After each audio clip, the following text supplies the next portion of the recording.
The wagon wheels creaked their familiar song of resignation as Eleanor Hayes gripped the rough burlap of her travel sack knuckles bloodless against the coarse weave. 19 summers had taught her that silence cost less than pleading, that words dissolved like morning frost under the hard glare of men who measured worth in silver and livestock. The September sun hung low over the Montana mountains, painting the world in shades of amber and shadow, beautiful in the way only indifferent things could be. Her uncle Silas sat hunched on the driver's bench hat, pulled low jaw, working over tobacco, like a man chewing through his own conscience. He'd stopped trying to justify this 3 days back when they'd left the lean-to shack where Eleanor had spent the last year sleeping on a dirt floor, eating whatever scraps he deemed too spoiled for the hogs. The mathematics of survival had become simple: one girl, one mouth to feed, subtracted by one dairy cow equaled a problem solved. The road narrowed as they climbed pine trees, pressing close on either side, their scent sharp and clean against the dust. Eleanor studied her hands, noting the calluses that mapped 19 years of labor, the scar across her left thumb from when she'd slipped with the kitchen knife, and Silas had told her to stop bleeding on his floor. These hands had scrubbed floors until the skin cracked hauled water, until her shoulders screamed, patched Silas's shirts with thread pulled from her own hem. These hands had been told they were worthless, but even worthless things could be traded. They rounded a bend, and the cabin materialized like something from a half-remembered dream. Log-built solid with a stone chimney exhaling thin smoke into the cooling air. Split-rail fence enclosed a modest yard where a few chickens pecked at scattered grain, oblivious to transactions. A lean-to barn stood to the left, weather-gray but well-maintained. Everything spoke of solitude, carefully chosen rather than loneliness forced upon. A man emerged from the cabin's shadow, and Eleanor's breath caught not from fear, but from the sudden understanding that this stranger would reshape every contour of her future. He stood tall, perhaps 6 feet, shoulders broad beneath a worn canvas shirt. His face carried the kind of weathering that came from years spent squinting into distances. Most men never saw a beard trimmed short but showing threads of silver that caught the fading light. 45, maybe older, with eyes the color of winter sky that seemed to see everything and forgive nothing, least of all himself, Thomas Blackwood. The name Silas had spoken only twice during their 3-day journey, always with an edge of uncertainty, as if speaking it might summon something he couldn't control. Silas climbed down with exaggerated ease, his smile slick as creek mud. "Evening, Blackwood. Brought what we discussed." He gestured toward the cow, tethered behind the wagon, a sturdy Guernsey with gentle eyes. "Prime milker. 3 years old, good temperament, no diseases I know of." Thomas's gaze moved past the cow to Eleanor, and she forced herself not to look away. Let him see. Let him understand what he was purchasing. Her dress patched at the elbows and hem hung loose on a frame that had forgotten the luxury of regular meals. Her dark hair, once her mother's pride, fell in a practical braid down her back, the ribbon holding it frayed beyond recognition.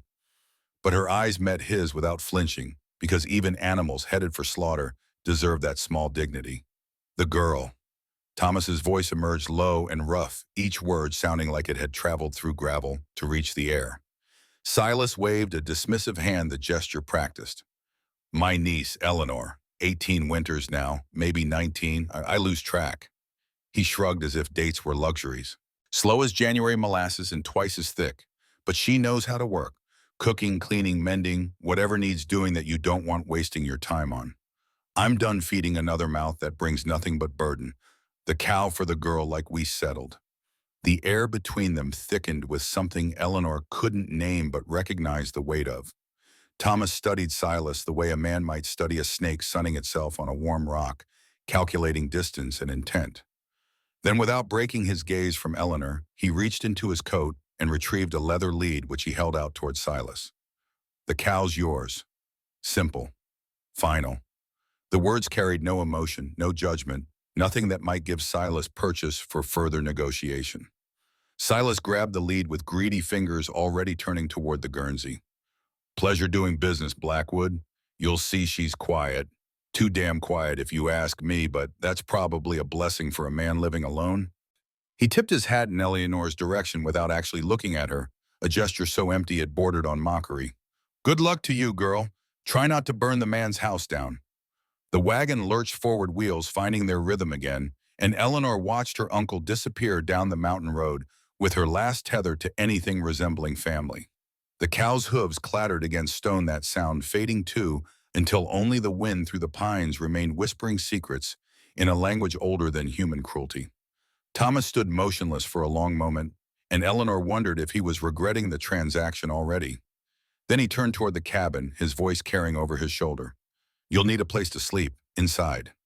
Not a question, not quite a command, something in between that left room for her to follow or flee, though both of them knew she had nowhere to flee to. The cabin's interior surprised her. Not large, but clean, with the kind of order that spoke of deliberate care rather than empty time to fill. A stone fireplace dominated one wall, flames crackling low and steady, sending shadows dancing across rough-hewn floorboards, worn smooth by years of solitary pacing. A simple table stood near the hearth, flanked by two chairs that had never been used simultaneously. Shelves lined the far wall, holding tin plates, iron cookware, a few books with cracked spines. Everything necessary, nothing excessive. Thomas gestured toward a doorway on the right. "That room's yours. Not much, but the roof doesn't leak, and there's a cot with blankets. Water barrels by the door if you're thirsty. Supper's on the table if you're hungry." Eleanor set her sack down carefully, as if sudden movements might shatter whatever strange peace existed in this space. "What do you want from me?" The question emerged before she could stop it, carrying all the exhaustion of 3 days wondering what fresh hell awaited at journey's end. Thomas moved to the table, pouring coffee from a battered pot into a tin cup. "I didn't ask for this." He spoke to the coffee rather than to her. "Didn't ask for a cow either, truth be told. But what's done is done." His eyes found hers then, and something in them reminded Eleanor of old photographs, images, frozen in silver nitrate, that captured moments too painful to revisit, but too important to forget. "You've got a name. Eleanor, Eleanor Hayes." Hayes. He repeated it slowly, testing how it fit in his mouth, as if names still mattered in a world where people could be traded like livestock. "You can stay here long as you earn your keep. I don't keep prisoners, and I sure as hell won't pretend this is something it's not. But I also won't tolerate laziness or lies. Fair work for fair shelter." That's simple enough. The words settled over her like a blanket, threadbare but warm. "Yes. Don't call me sir. Name's Thomas." He took a long drink of coffee, grimaced slightly, set the cup down with deliberate care. "Blackwood if you're feeling formal, but I don't stand much on ceremony out here." Eleanor nodded, unable to form words around the strange knot in her chest, relief maybe, or the first tentative breath of something that might in time become hope. That night she lay on the narrow cot in the small room he'd given her, staring at ceiling beams barely visible in the darkness. The blanket smelled of cedar and wood smoke, clean in a way that made her throat tight with emotions she didn't know how to name. Through the thin wall she could hear Thomas moving about, the soft clink of a cup being washed, the creak of a chair as he settled. The wind moaned outside, slipping through gaps in the logs, with a sound like distant mourning. She thought of Silas already miles away, the cow's hooves carrying him toward whatever debts or vices had driven him to this transaction. She thought of her mother, dead these 7 years, who used to braid Eleanor's hair and sing songs in a language her own mother had taught her before the world got hard. She thought of Vincent Hayes, the man her mother had married in desperation, whose fists had taught Eleanor that love was just another word people used to justify cruelty. But mostly she thought about the man on the other side of that wall, who had looked at her like she was human, rather than merchandise, whose voice carried no threat even when speaking hard truths. Thomas Blackwood, a stranger who had bought her for a cow but offered her a room with a door, food without obligation, silence without menace. She didn't cry. Tears had been beaten out of her years ago, not by fists, but by the steady erosion of every small kindness life had once promised. But as sleep finally claimed her, one tear escaped anyway, tracing a warm path down her temple into the rough fabric of the pillow. Not from sorrow, but from the dangerous, terrifying relief of discovering that some men could look at broken things without immediately calculating how to break them further. Morning arrived with the rooster's crow and cold mountain air seeping through the walls like insistent fingers. Eleanor woke disoriented for a moment, forgetting where she was, expecting the dirt floor and moldy straw of Silas's lean-to. Instead, she found herself on an actual cot with an actual mattress, however thin, covered by blankets that smelled of sun and storage rather than mice and mildew. Through the small window, dawn painted the mountains in shades of rose and gold, the kind of beauty that existed independently of human suffering or joy. She dressed quickly in the only other dress she owned, identical to yesterday's, except for the location of its patches, and emerged into the main room to find Thomas already up, standing by the stove where coffee burbled in its pot. He glanced over, nodded once, poured a second cup. "You drink coffee?" "Sometimes, when there was any." He set the cup on the table, then pulled out a loaf of bread wrapped in cloth, a jar of preserves, a wheel of cheese. Not a feast, but more food than Eleanor had seen in one place for months. "Eat. You'll need your strength. Work starts after breakfast." They ate in silence, not the comfortable kind that comes from familiarity, but the careful kind that exists between strangers still learning each other's boundaries. Thomas chewed methodically, his attention seeming to drift toward the window and the world beyond, while Eleanor forced herself to eat slowly, fighting the urge to devour everything in sight like a starving dog. After breakfast, Thomas led her outside to show her the lay of the land. The chickens needed feeding, eggs needed collecting, water needed hauling from the creek that ran cold and clear 50 yards east of the cabin. The small vegetable garden needed weeding, though most of the harvest had already come in. Firewood needed splitting and stacking for winter, which would arrive sooner than comfortable and stay longer than welcome. "I handle the hunting, the traps, the livestock repairs." Thomas spoke while demonstrating how to properly latch the chicken coop. "You handle the inside work and the garden." Fair division. Questions. "The cow," Eleanor heard herself say. "Clover. That's her name." Thomas's hand stilled on the latch, and for a moment something moved across his face, too quick to read. "Was my wife's cow. Catherine named her Clover because she had a fondness for finding four-leaf versions in the meadow grass. Said it was good luck." He finished with the latch straightened. "Catherine's been dead 5 years now. The cow's still here. Not sure what that says about luck." The words hung in the air like smoke, visible but already dissipating. Eleanor wanted to ask more, wanted to understand the weight behind those simple statements, but Thomas had already moved on, pointing toward the lean-to barn, where tools hung in neat rows against the wall. Days accumulated like snow, each one adding to the layers of her new existence. Eleanor learned the rhythm of Thomas's mornings, how he woke before dawn, and moved through his routines with the efficiency of a man who had been alone so long he'd forgotten how to accommodate another person's presence. She learned he took his coffee black and his eggs scrambled, that he preferred silence during breakfast, in conversation. Never that his hands trembled slightly when handling firewood, but steadied when working with tools. She learned he was not cruel. This seemed like such a small thing, such a basic expectation of humanity. Yet after years with Vincent's fists and Silas's neglect, Thomas's simple absence of malice felt revolutionary. He never raised his voice, never raised his hand, never stood too close or looked too long or made comments that turned her stomach with their implications. But she also learned he carried ghosts that weighed more than any living burden.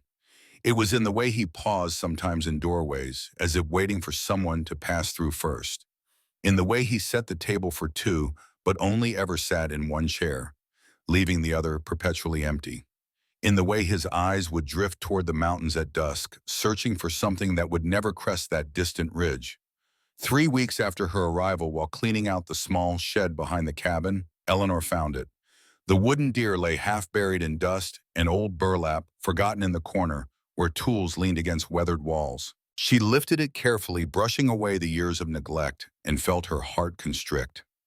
The carving was exquisite, each line deliberate, each curve smoothed by patient hands. Whoever had made this had loved the work, had poured attention and care into creating something beautiful, not because it was useful, but because beauty itself could be a gift. "You found that." Eleanor turned to find Thomas standing in the doorway, his silhouette backlit by afternoon sun, his face cast in shadow that made it impossible to read his expression. "I'm sorry, I didn't mean to pry." "It's all right." He stepped into the shed, and she saw then the pain etched into the lines around his eyes, carved deep as the marks in that wooden deer. "My boy made that, Daniel, before." The word "before" contained universes. How old was he? 8. 8 years, 3 months, and 17 days. Thomas reached out his fingers, not quite touching the carving. He was going to be 9 that November. Wanted to learn tracking. Wanted to hunt the high country with me. I told him he had to wait till he was big enough to carry his own rifle, so he started carving instead. Said he'd practice on wood until he could track the real thing. Eleanor held the deer out to him, but Thomas shook his head. Keep it if you want, or put it back. Doesn't much matter now. What happened to him? The question escaped before she could stop it, too direct, too personal, crossing boundaries that shouldn't be crossed between a man and the girl he'd bought for a cow. But Thomas didn't seem offended. Instead, he looked at her with eyes that had seen too much and forgotten nothing. Fire. 5 years back, almost to the day. I was out checking traps gone longer than I should have been. Came back to find the cabin burning. Catherine and Daniel inside. By the time I got through the flames, his voice caught rough as broken glass. By the time I got to them, the smoke had already taken them. Daniel still had his carving knife in his hand, this deer half finished on the table beside him. The shed suddenly felt too small, the air too thin. Eleanor understood now why Thomas moved through the world like a man sentenced to continue living against his will, why the cabin felt haunted by absences, why he'd built such high walls around whatever remained of his heart. I'm sorry. Inadequate words, but the only ones she had. Thomas nodded slowly. Everyone's sorry. Doesn't bring them back, doesn't change what happened. Just means I have to keep waking up every morning and pretending there's a reason for it. He turned to leave, paused. The innocent shouldn't burn, but they do anyway. That's what I learned 5 years ago. That's what I wake up knowing every damn day since. He walked away, and Eleanor stood alone in the dusty shed, holding a wooden deer carved by a boy who would never grow old enough to hunt real ones, wondering how anyone survived that kind of loss without letting it burn them down from the inside. That evening, while Thomas sat on the porch whittling a piece of wood into shapes he'd never name, Eleanor found herself drawn to the door. The September air had turned cold, carrying the first whispers of the winter that would soon lock them into even closer proximity. She wrapped a shawl around her shoulders, one Catherine had probably worn before the fire took everything that mattered, and stepped outside. Mind if I sit? Thomas glanced up, shrugged, went back to his whittling. Eleanor took that as permission and settled on the porch step below him, close enough to feel his warmth, but far enough to maintain proper distance. They sat in silence while the sun bled out against the western peaks, painting the world in shades of copper and shadow. Why did you agree to the trade? Eleanor finally asked. You didn't want a cow. You don't seem to want company. So why? The knife in Thomas's hands stilled the wood half-shaped into something that might become a bird or might remain forever unfinished. Because I knew what would happen if I didn't. His voice emerged rough and low, each word carrying weight he'd been bearing alone for too long. Silas Crane's got a reputation in these parts.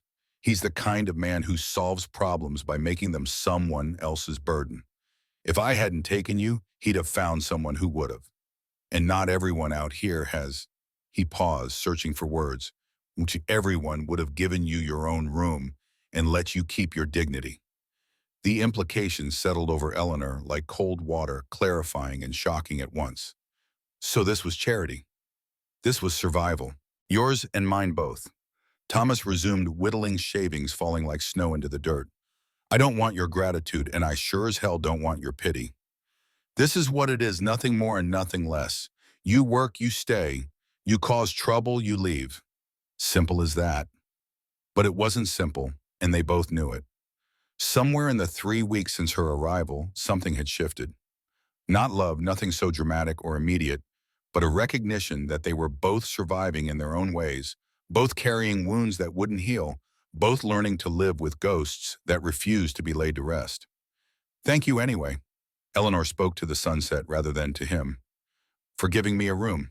For not... She couldn't finish the sentence, couldn't name all the horrors Thomas had spared her by being simply fundamentally decent. Thomas said nothing, but his hand drifted briefly to rest on her shoulder, just for a moment, a gesture so quick and light it might have been imagined. Then he stood gathered at his wood shavings and went inside, leaving Eleanor alone with the darkening mountains and the knowledge that kindness, even reluctant kindness, could feel like salvation. The following morning brought Martha Wells riding up the mountain path on a sturdy mare, her healer's bag slung across the saddle, her wide-brimmed hat casting shadows across a face that had seen 60 winters and forgotten none of their lessons. Eleanor was hanging laundry when the woman arrived, and something about Martha's presence, solid, knowing, unafraid, made her pause with a wet shirt dripping in her hands. "You must be Eleanor." Martha dismounted with practiced ease, though her joints protested the movement with audible creaks. "Heard Silas Crane finally traded you off. Figured I'd come see how you were settling."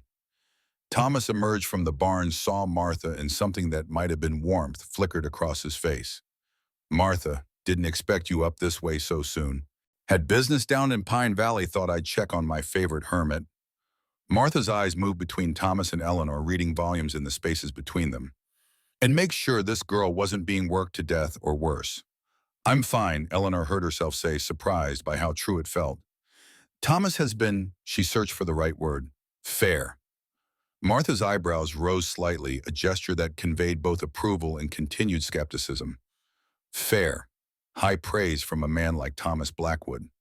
She turned her full attention to Eleanor, then, and those eyes seemed to see past skin and bone to the bruises underneath. "You're thin. Too thin. How long since you had a proper meal?" "She eats." Thomas's voice carried an edge of defensiveness. "Same as me. I'm not starving her." "I'm not accusing you of starving her, you old bear. I'm asking when she last had food that wasn't jerky and beans." Martha moved closer to Eleanor, her hands gentle but firm, as she checked Eleanor's pulse, looked into her eyes, felt her forehead with the practiced efficiency of someone who'd delivered babies and closed eyelids across 3 territories. "Girls malnourished, probably been that way for years. Not your fault, Thomas, but something to address before winter comes." They went inside, and Martha made herself at home with the comfort of someone who'd been here before, who'd probably been one of the few to see Thomas through the worst of his grief.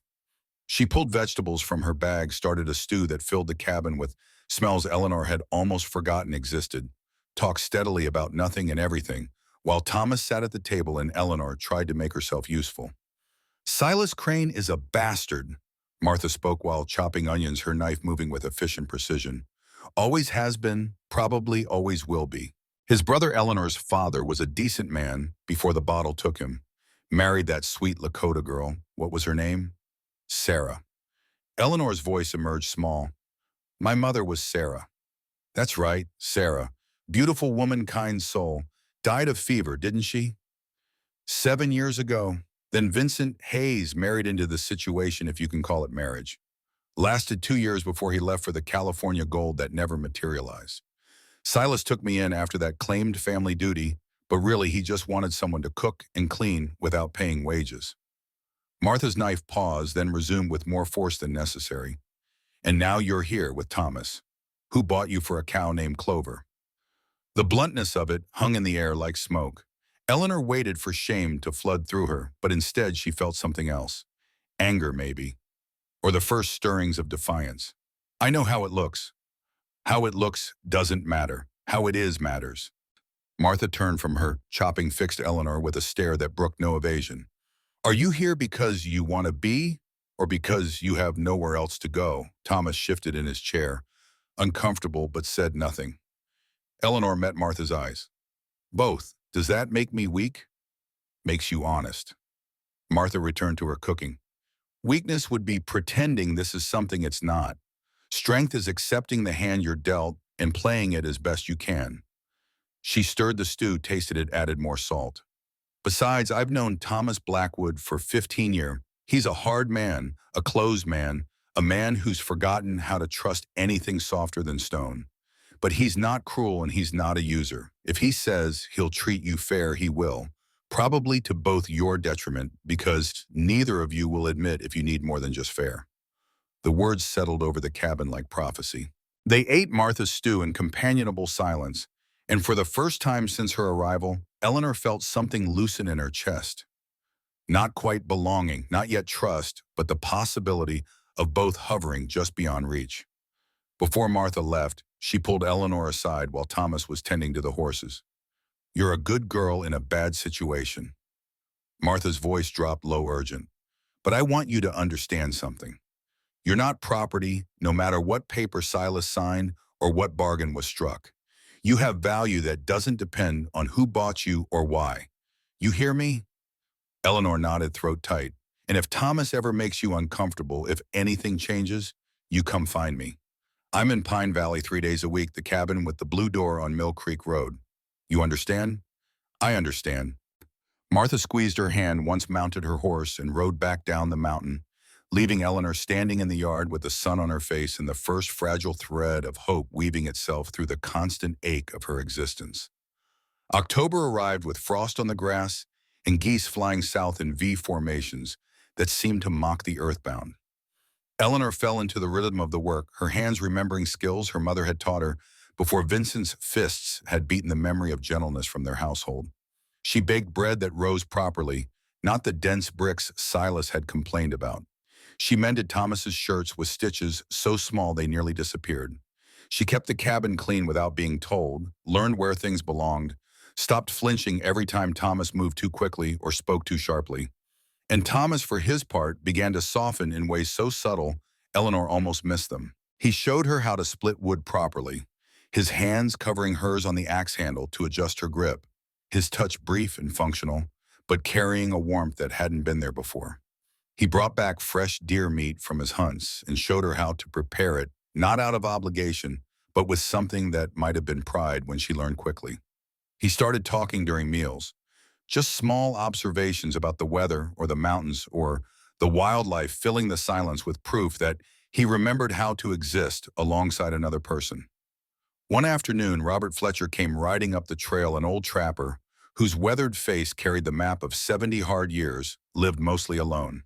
He and Thomas greeted each other with the restrained affection of men who'd shared campfires and close calls, who knew each other's histories without needing to revisit them constantly. "Heard you had company now." Robert's eyes twinkled as he studied Eleanor. "Silas Crane's girl, if the rumors are true." "Rumors usually are, unfortunately." Thomas poured Robert coffee with the ease of old friendship. "Eleanor's been here about 6 weeks now, earning her keep staying out of trouble. More than can be said for her uncle." Robert took a long drink, sighed with satisfaction. "Silas been making noise in town about coming back for her. Claims he made a mistake, says the trade wasn't final." The air in the cabin changed instantly, tension crackling like lightning before thunder. Eleanor's hand stilled on the dish rag she'd been using, her pulse suddenly loud in her ears.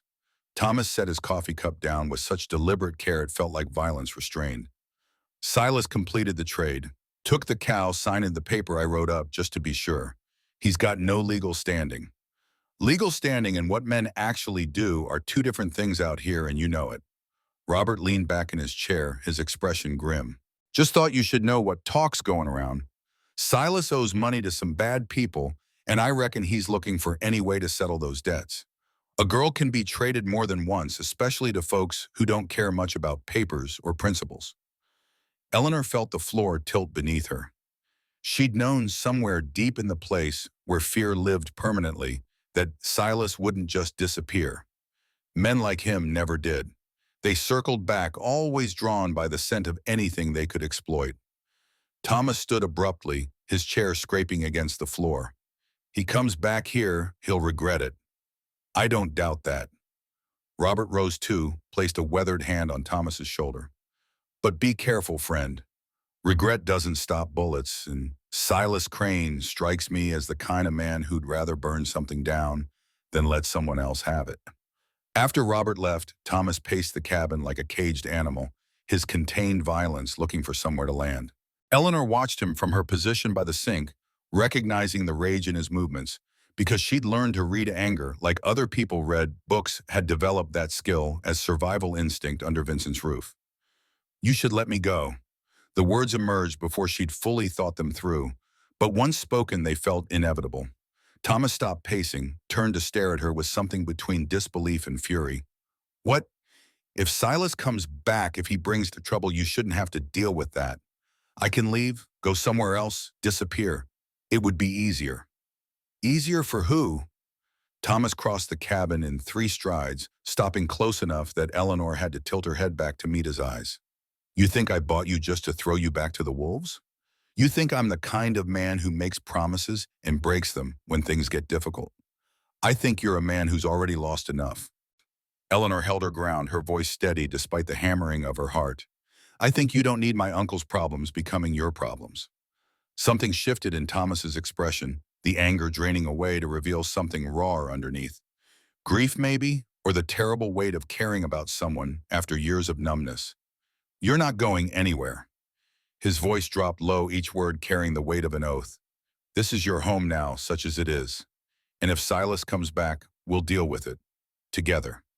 The word together landed between them like a stone dropped into still water, sending ripples outward. Eleanor swallowed hard, nodded, and returned to her dishes, while Thomas resumed his pacing, both of them pretending that something fundamental hadn't just shifted in the architecture of their careful coexistence. That night, Eleanor lay in her small room and listened to Thomas moving about the cabin with restless energy. She heard him check the rifle above the door 3 times, heard him test the locks on windows, heard the creak of floorboards as he settled finally in his chair by the fireplace, where he often sat staring into flames until sleep found him, if it found him at all. She thought about running, had thought about it many times over the past 6 weeks, calculating distances and possibilities, imagining herself disappearing into some distant town where neither Silas nor Thomas could find her. But she knew the mathematics of survival better than most. A 19-year-old girl alone with no money, no connections, no marketable skills beyond cooking and cleaning, that was just another form of transaction waiting to happen, probably with worse terms than what she had here. And beneath the practical calculations, something else had taken root. Something she didn't want to name because naming it felt dangerous, felt like giving fate another weapon to use against her. But the truth remains, she didn't want to leave. This cabin with its ghosts and its quiet man, this life of simple work and simpler expectations had become something she needed in ways that terrified her. She fell asleep listening to Thomas's pacing, and in her dreams she saw a boy with his father's eyes carving a wooden deer that would never be finished. November brought the first real snow, and with it came the storm that would change everything. Eleanor woke to the sound of wind howling against the cabin walls, a sound like wolves singing their hunger to an indifferent moon. She dressed quickly in the darkness, her fingers clumsy with cold, and emerged to find Thomas already up pulling on his heavy coat. Storm's coming in hard. Need to secure the barn and get the animals sheltered. He handed her a thick wool coat that had probably belonged to Catherine, judging by the way it hung slightly loose on Eleanor's smaller frame. You stay inside, I'll handle it. But Eleanor had spent enough time watching Thomas to recognize the signs of a man pushing himself past reasonable limits. He'd been working longer hours since Robert's visit, as if he could fortify the property against Silas's potential return through sheer physical labor. She'd seen the exhaustion in the lines around his eyes, the way his hands trembled slightly when he thought no one was looking. I can help. I said stay inside. And I said I can help. Eleanor pulled the coat tighter, met his eyes with a stubbornness that surprised them both. 2 people work faster than one, and that storm's not going to wait for your pride. Thomas stared at her for a long moment, and something passed across his face that might have been respect. Fine, but you stay close and you do exactly what I tell you. Understand, they fought their way through the wind toward the barn, snow already falling thick and fast, the world reduced to white chaos. Thomas checked on Clover and the 2 horses, while Eleanor gathered the chickens, both of them moving with practiced efficiency despite the cold numbing their fingers. The wind picked up, screaming through the gaps in the barn walls like something alive and angry. That's when Eleanor heard it, a crack like a rifle shot followed by the groan of wood under stress. She turned just in time to see the barn's side door rip free from its hinges, swinging wildly on one remaining bolt, the storm trying to tear its way inside. Thomas? Her shout was swallowed by wind, but he'd already seen the problem. He ran toward the door, fighting to pull it closed against the wind's assault, his boots sliding on ice-slicked ground. Eleanor moved to help without thinking, her hands finding purchase on the rough wood, both of them straining against force that seemed determined to tear everything apart. They got the door secured, Thomas's hands working quickly to loop rope through the holes where hinges had been, creating a temporary fix that would hold until morning, allowed for proper repairs. Eleanor's shoulders screamed with effort, her fingers gone numb inside her gloves. But they did it. Together. Thomas turned to check on her, his face red with cold and exertion, and in that moment Eleanor realized how close they were standing, how the shared struggle had eliminated all the careful distance they'd maintained. His breath came in white clouds mixing with hers, and his eyes held something she'd never seen before. Not desire exactly, but recognition. The acknowledgement that they were no longer stranger and purchased burden, but two people who'd learned to rely on each other. You shouldn't have come out here. His voice emerged rough, each word visible in the frozen air. Probably not, but I did. Could have gotten hurt. Could have. He stopped, looked away, jaw tight. This land isn't kind to people who care too much. The words hung between them, heavy with everything he wasn't saying. About Catherine and Daniel. About the way caring had become synonymous with loss in his carefully constructed world. About the terrible risk of letting anyone matter again. Eleanor reached out her frozen fingers, finding his arm. And yet you still care. For a long moment, Thomas stood motionless, his eyes searching hers as if looking for something he'd lost 5 years ago and never expected to find again.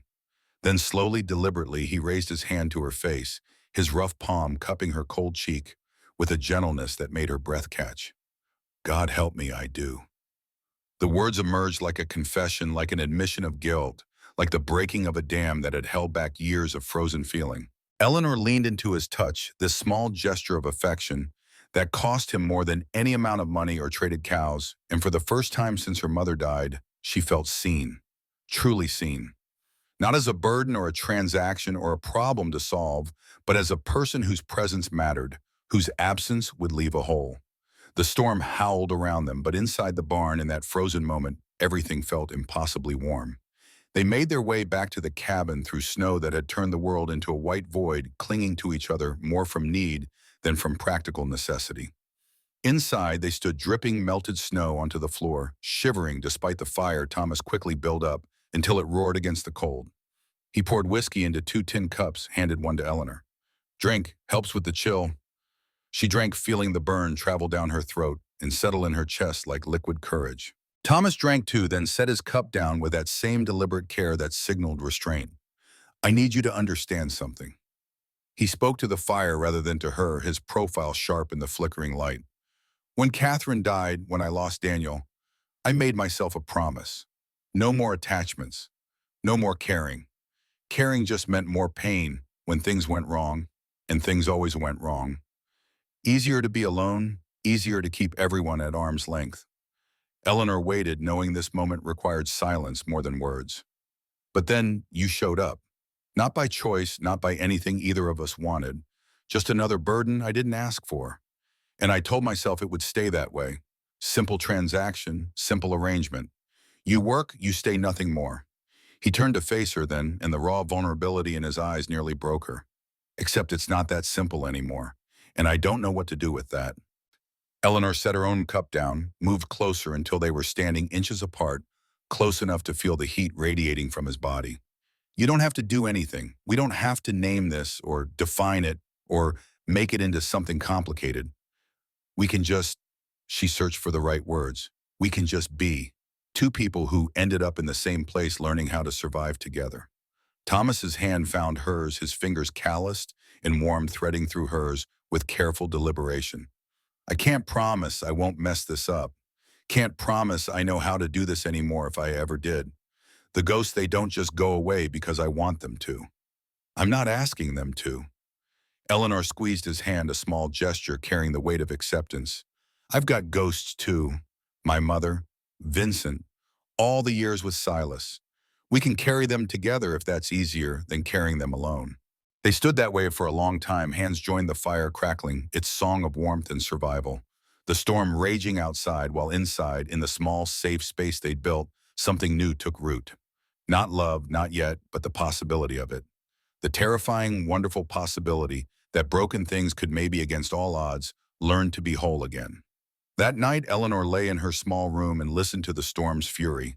But instead of the familiar sound of Thomas's restless pacing, she heard only the soft creak of his chair by the fire, the occasional pop of logs settling, and beneath it all, the quieter sound of a man finally finding a reason to sleep peacefully. She touched her cheek where his hand had rested and allowed herself to hope. December settled over the mountains like a held breath, the world gone white and silent under snow that transformed the landscape into something both beautiful and merciless. Eleanor woke each morning to find frost patterns on her window, that looked like skeletal trees, delicate and deadly in their crystalline perfection. The cold pressed against the cabin walls with patient insistence, reminding them that survival required constant vigilance.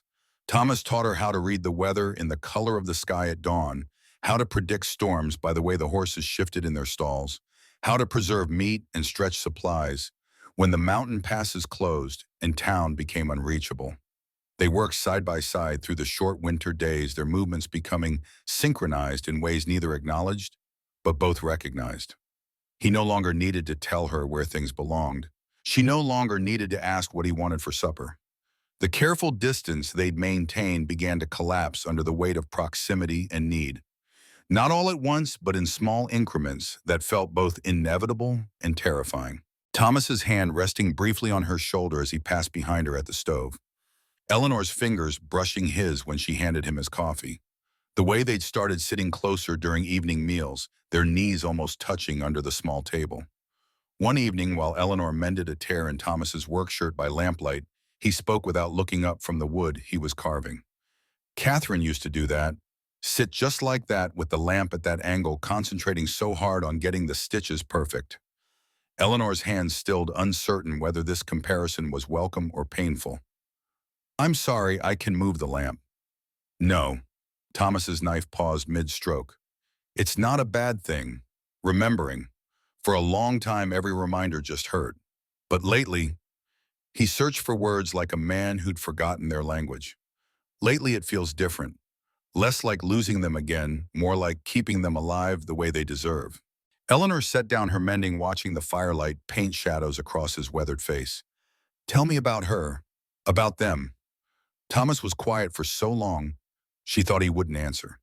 Then slowly he began to speak, his voice, rough with disuse but steady, describing Catherine's laugh that came from her belly, Daniel's endless questions about everything from stars to snakes, the way their small family had filled this cabin with noise and life and all the messy chaos of loving people who loved you back.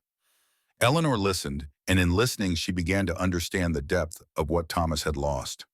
Not just wife and child, but the version of himself who'd known how to be husband and father, who'd believed the world held more kindness than cruelty. That man had died in the fire too, leaving behind this harder, colder version who'd forgotten how to hope for anything beyond survival. But as Thomas talked, something in his posture softened. The words seemed to ease something that had been clenched tight for 5 years, a muscle finally allowed to relax.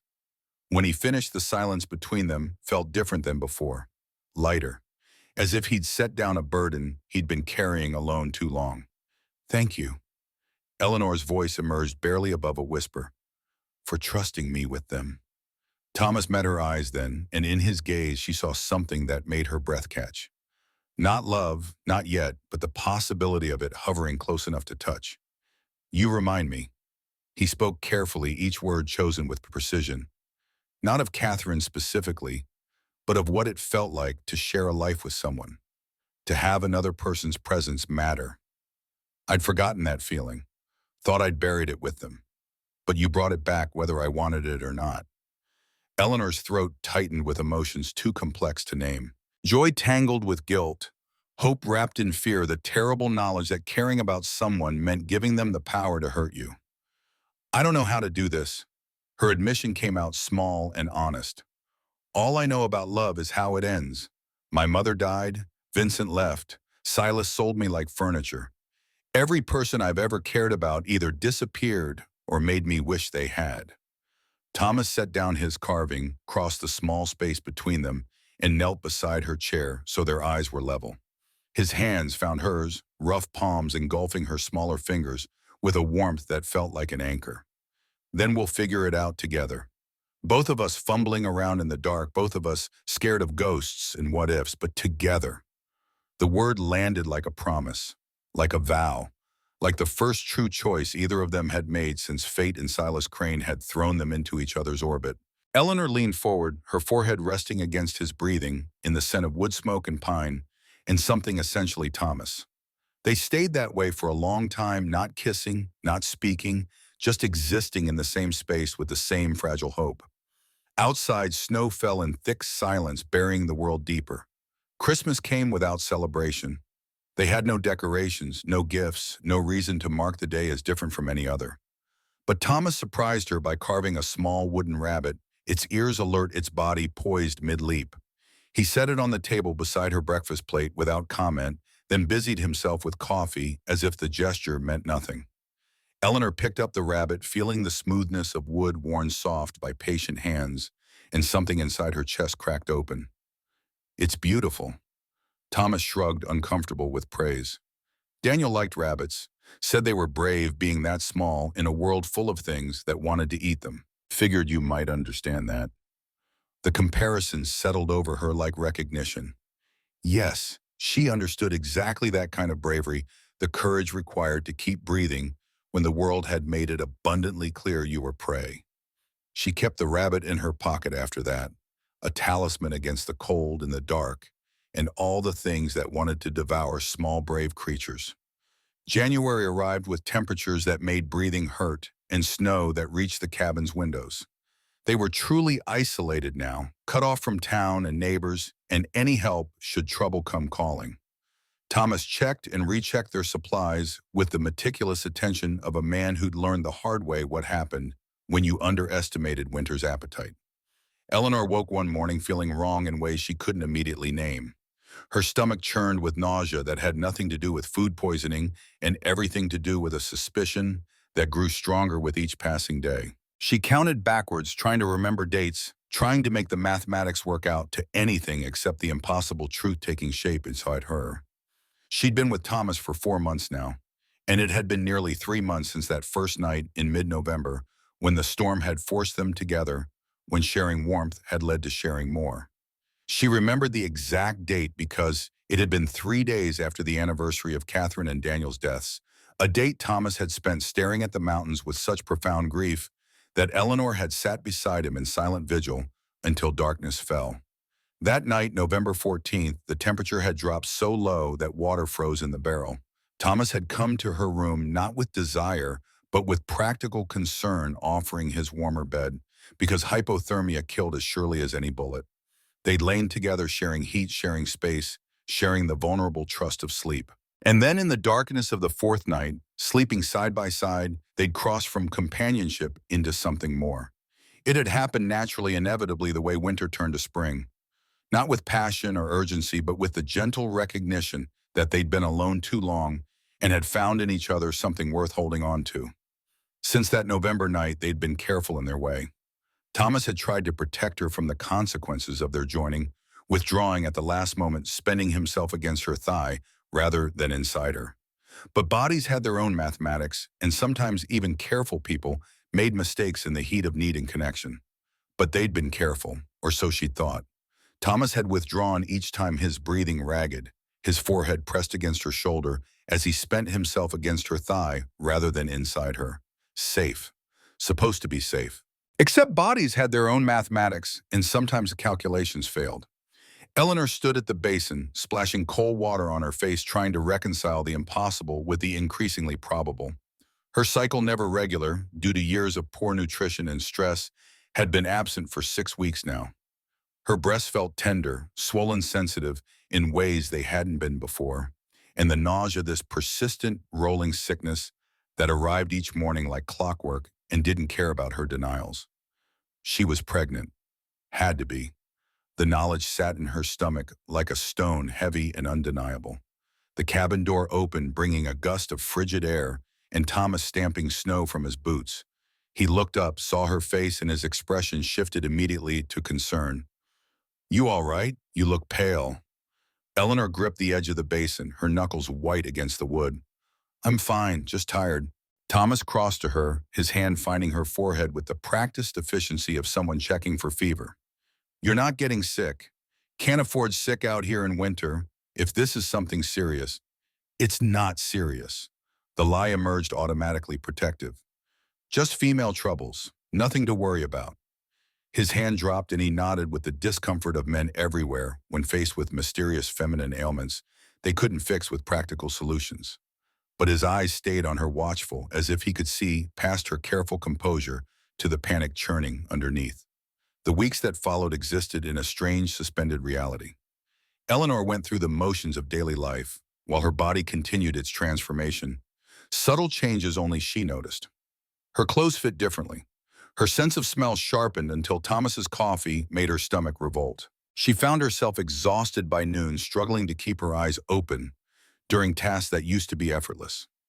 Thomas noticed, of course he noticed, but he attributed it to winter's toll, and Eleanor didn't correct him. She needed time to think, to plan, to figure out how to tell him about this impossible gift that might feel more like a curse. How did you tell a man who'd lost his child that you were carrying another? How did you burden someone who'd finally started healing with news that would rip open every carefully stitched wound? February brought a brief thaw, the temperature rising just enough to melt snow into slush and make the mountain roads passable. Thomas needed supplies they couldn't do without, which meant a trip to Pine Valley. He asked Eleanor if she wanted to come, and she seized the opportunity with both hands. "I'd like to see Martha, if that's all right." Thomas studied her with those two knowing eyes but nodded. "Good idea. Get you out of the cabin before you go stir-crazy. We'll leave at dawn." The ride into town took 3 hours through landscape, transformed by thaw into something treacherous and unpredictable. Thomas kept the horses to a careful pace, while Eleanor sat beside him on the wagon bench, her hand resting on her stomach beneath her coat, feeling the secret pulse there that demanded acknowledgement. Pine Valley sprawled across a valley floor, a collection of wooden buildings that pretended towards civilization while barely keeping wilderness at bay. The main street held a general store, a saloon, a church that doubled as a school, and scattered houses where families eked out existence between the mountain's indifference and the town's gossip. Thomas pulled the wagon up in front of the general store, then gestured toward the far end of the street where a house painted robin's egg blue stood slightly apart from its neighbors.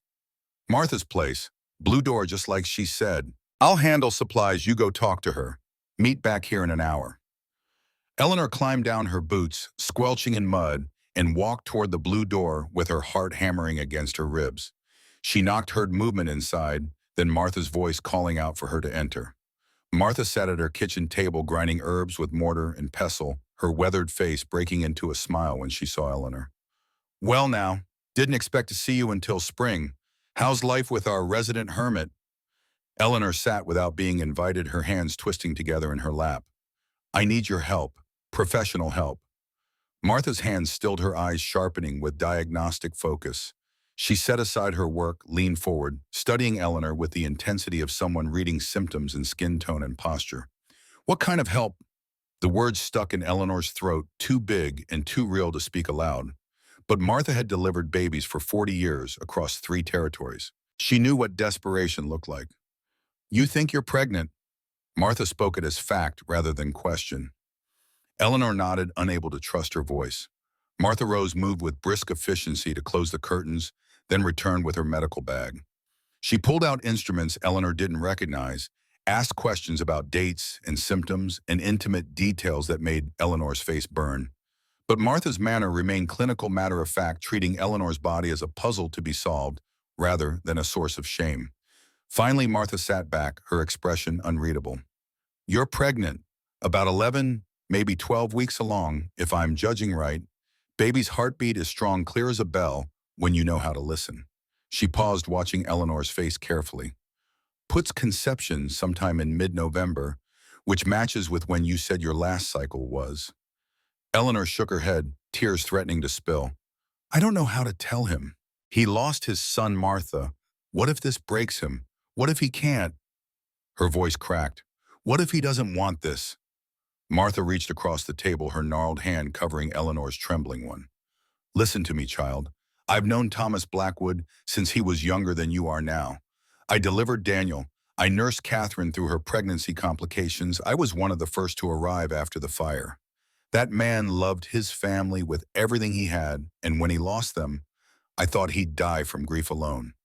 She squeezed Eleanor's hand with surprising strength. "But he didn't die. He survived. And then you showed up, and I watched him start to live again. You think a baby will break him?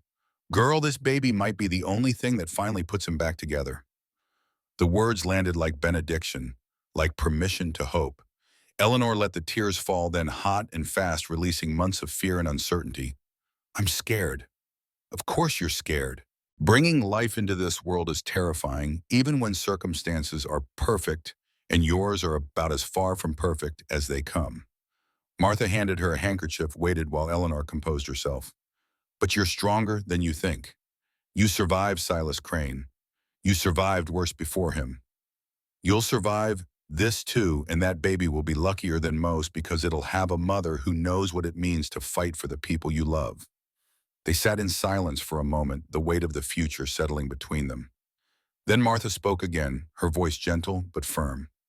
You need to tell him soon. A man deserves to know he's going to be a father, especially a man who's already mourned one child. Don't rob him of the approach of this one because you're afraid of his reaction. Eleanor nodded, wiping her eyes.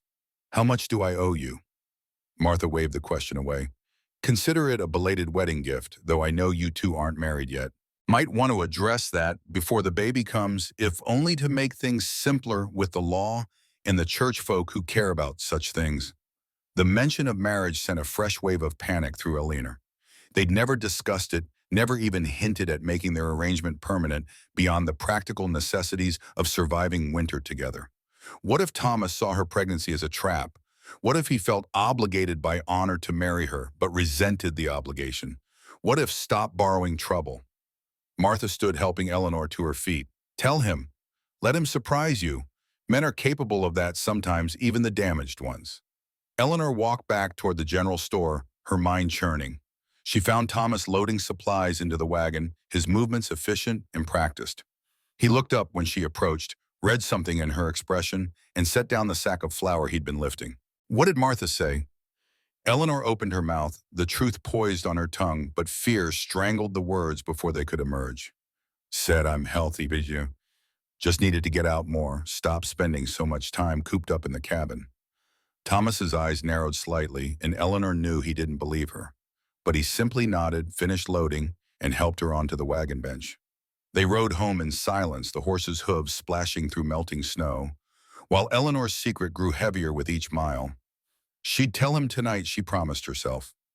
After supper, when they were sitting by the fire and his hands were occupied with carving, when she could speak without having to meet his eyes. Tonight she'd find the courage Martha claimed she possessed.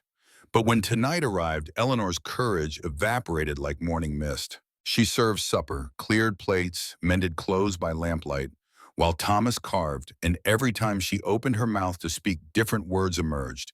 Comments about the weather, questions about the horses, anything except the truth expanding inside her with each passing day. Thomas set down his carving knife, his patience finally exhausted. Eleanor, what's wrong? And don't tell me nothing because you've been wound tight as a spring since we got back from town. She stared at her hands, these hands that had scrubbed floors and hauled water, and now cradled a secret she couldn't keep much longer. I'm pregnant. The words fell into the silence like stones into still water, sending ripples outward. Eleanor forced herself to look up to witness Thomas's reaction, to know immediately whether Martha had been right or whether this revelation would shatter the fragile peace they'd built.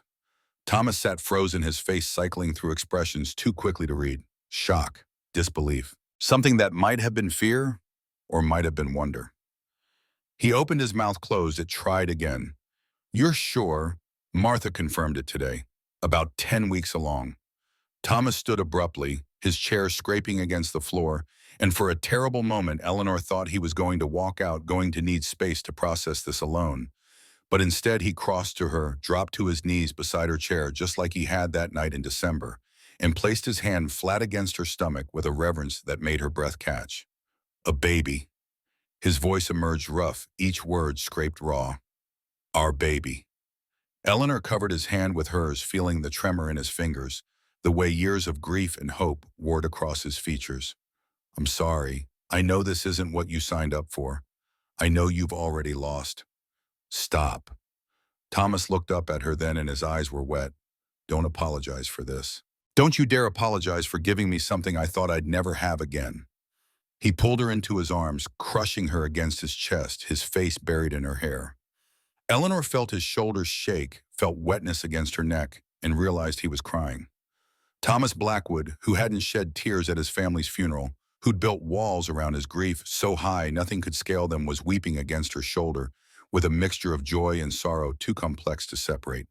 I'm going to be a father again. He spoke into her hair, each word a prayer or a plea. I get another chance. I get to... His voice broke. Thank you. Thank you for being brave enough to tell me, for trusting me with this. Eleanor held him, her own tears falling freely now, and felt something fundamental shift between them. They'd moved past survival into something that looked remarkably like a future, a real future, with a baby who would need them both, who would bind them together in ways a cow and a transaction never could. When Thomas finally pulled back, his face was blotchy and his eyes red, but something in his expression had changed. The walls had come down, revealing the man underneath who still knew how to hope, who still remembered how to believe good things could happen, despite evidence to the contrary. We're getting married. Not a question, a declaration. Tomorrow, if the roads are clear, I'm not having my child born outside of marriage, not giving anyone in this town ammunition to look down on you or call this baby illegitimate. Eleanor wanted to argue, wanted to say they had time, but the fierce protectiveness in Thomas's voice stopped her. He was already thinking like a father again, already preparing to shield his family from a judgmental world. All right, we'll get married. Thomas stood, pulled her to her feet, and kissed her with a gentleness that made her soul ache. It wasn't passionate or urgent, but it carried the weight of commitment, of choosing each other. Not because circumstances forced them, but because they'd learned to want the choosing. That night, they lay together in Thomas's bed, her back against his chest, his hand resting on her stomach where their child grew in secret darkness. He whispered plans into her hair, talking about cribs he'd build and names they'd consider, and all the ways he'd make sure this baby knew it was loved, was wanted, was the most precious gift he'd been given since Daniel. Eleanor listened, and for the first time since her mother died, she let herself believe that maybe, just maybe, happiness was something she was allowed to have. But even as she drifted towards sleep, wrapped in Thomas's warmth and his promises, a small voice in the back of her mind whispered warnings. Silas was still out there. The world was still cruel. And nothing good in Eleanor's life had ever been allowed to last without someone trying to take it away. She pushed the thoughts aside, burrowed deeper into Thomas's embrace, and chose hope over fear. For now, that was enough. March arrived with mud season, the world caught between winter's end and spring's beginning. Thomas made good on his promise, taking Eleanor back to Pine Valley, where a justice of the peace married them in a ceremony that lasted 10 minutes and cost $2. Martha stood as witness, beaming with grandmotherly pride, while Robert Fletcher served as the other witness and promised to spread the word that Thomas Blackwood had finally taken another wife. Eleanor Hayes became Eleanor Blackwood, the name feeling strange and wonderful on her tongue. Thomas bought her a simple gold band in the general store, sliding it onto her finger with hands that trembled slightly, and when the justice pronounced them married, Thomas kissed her like he meant it, like she was his chosen and claimed and precious beyond measure. They spent their wedding night in the cabin where they'd spent every night before, but something felt different, more permanent, more real. Thomas made love to her with a careful intensity, hyper-aware now of the life growing between them. And afterward, he held her close and whispered promises into the darkness about the family they were building, the future they'd create from the ashes of their past. Eleanor wanted to believe him, wanted to trust that happiness could be this simple, this attainable. But old instincts died hard, and she couldn't quite silence the voice warning her that every good thing in her life had always come with a cost. 3 weeks later, that cost came calling. Eleanor was hanging laundry in the yard, spring sunshine warming her face when she heard hoofbeats. Multiple horses moving fast, the sound aggressive in its approach. Her hands stilled on the wet shirt she'd been pinning to the line, her pulse suddenly loud in her ears. Thomas emerged from the barn, rifle in hand, his face already set in hard lines. He'd been expecting this, had probably been expecting it since Robert's warning in October. Some debts always came due. Silas Crane rode into the yard, flanked by 2 men Eleanor didn't recognize their faces, carrying the kind of hard-lived meanness that marked men who'd given up on redemption. Silas himself looked worse than Eleanor remembered, thinner and meaner, his eyes holding the desperate calculation of someone whose options had narrowed to dangerous choices. He dismounted, his smile sliding across his face like oil on water. Well now, heard interesting news in town. My little niece went and got herself married. To the mountain man who bought her for a cow. Ain't that romantic? Thomas stepped forward, putting himself between Silas and Eleanor, the rifle held loose, but ready. You're trespassing, Crane. State your business or leave. Silas's smile widened, showing teeth that needed a dentist's attention. My business is simple. I'm here to collect what's mine. Nothing here belongs to you. Thomas's voice emerged flat and cold. The transaction was completed. I have the paper. You took the cow and left. We're done. See, that's where you're wrong. Silas gestured to the men flanking him. Boys here represent my creditors. Seems I owe more money than that cow could cover. Lucky for me, I remembered I got other assets. Assets I can call in when necessary. One of the men, a brute with a scar running from eye to jaw, spat tobacco juice into the mud. Girl's worth something to certain buyers who don't ask questions. Maybe not much, seeing as she's used goods now, but enough to settle your debt if you're willing to make the trade. Eleanor's blood turned to ice. Used goods. They were talking about selling her like livestock, passing her to whoever would pay, and Thomas's child with her. Thomas raised the rifle, the movement smooth and practiced. You touch her, you die. Simple as that. Silas laughed, a harsh sound that held no humor. Big words for one man against three. We got guns too, Blackwood, and the law ain't gonna care much about what happens to some girl nobody wanted in the first place. The law will care about a man defending his wife and property. Thomas's finger moved to the trigger. And I was at Gettysburg. Killed men before killed better men than you. Don't test me on this. The scarred man's hand drifted toward his belt, and Eleanor saw the moment stretch and crystallize. Violence hung in the air like summer lightning, waiting for the first discharge to start the storm. Then Martha Wells's voice cut through the tension like a knife. I wouldn't do that if I were you. She stood at the edge of the property, a shotgun cradled in her arms with the comfortable ease of someone who knew how to use it. Behind her, Robert Fletcher sat on his horse, his own rifle visible across his saddle. And behind him, Sheriff Morrison from Pine Valley watched the scene with the patient interest of a lawman calculating charges. Sheriff, Martha's voice carried sweet as poisoned honey. These gentlemen were just explaining their plan to kidnap Mrs. Blackwood and sell her to slavers despite the 13th Amendment making such actions highly illegal. Thought you might want to hear it firsthand. Silas's face went pale, then red, cycling through colors of trapped rage. It ain't kidnapping. She's family. I got rights. You signed those rights away when you traded her. Sheriff Morrison dismounted slowly, his hand resting on his pistol. Got the paper filed in town showing the transaction signed by you and witnessed. You accepted payment, transferred custody, made it legal. Girl's his now legal wife to boot. You got no claim. The scarred man's hand kept moving toward his gun, and Thomas's finger tightened on the trigger. I'd reconsider that action. Sheriff Morrison's voice hardened. I see a weapon drawn on Mr. Blackwood and/or his wife. I'm arresting everyone involved in for attempted murder. And I promise you the nearest federal marshal will be very interested in slavers operating in his territory. For a long moment, nobody moved. The tableau held frozen violence and law balanced on a knife's edge.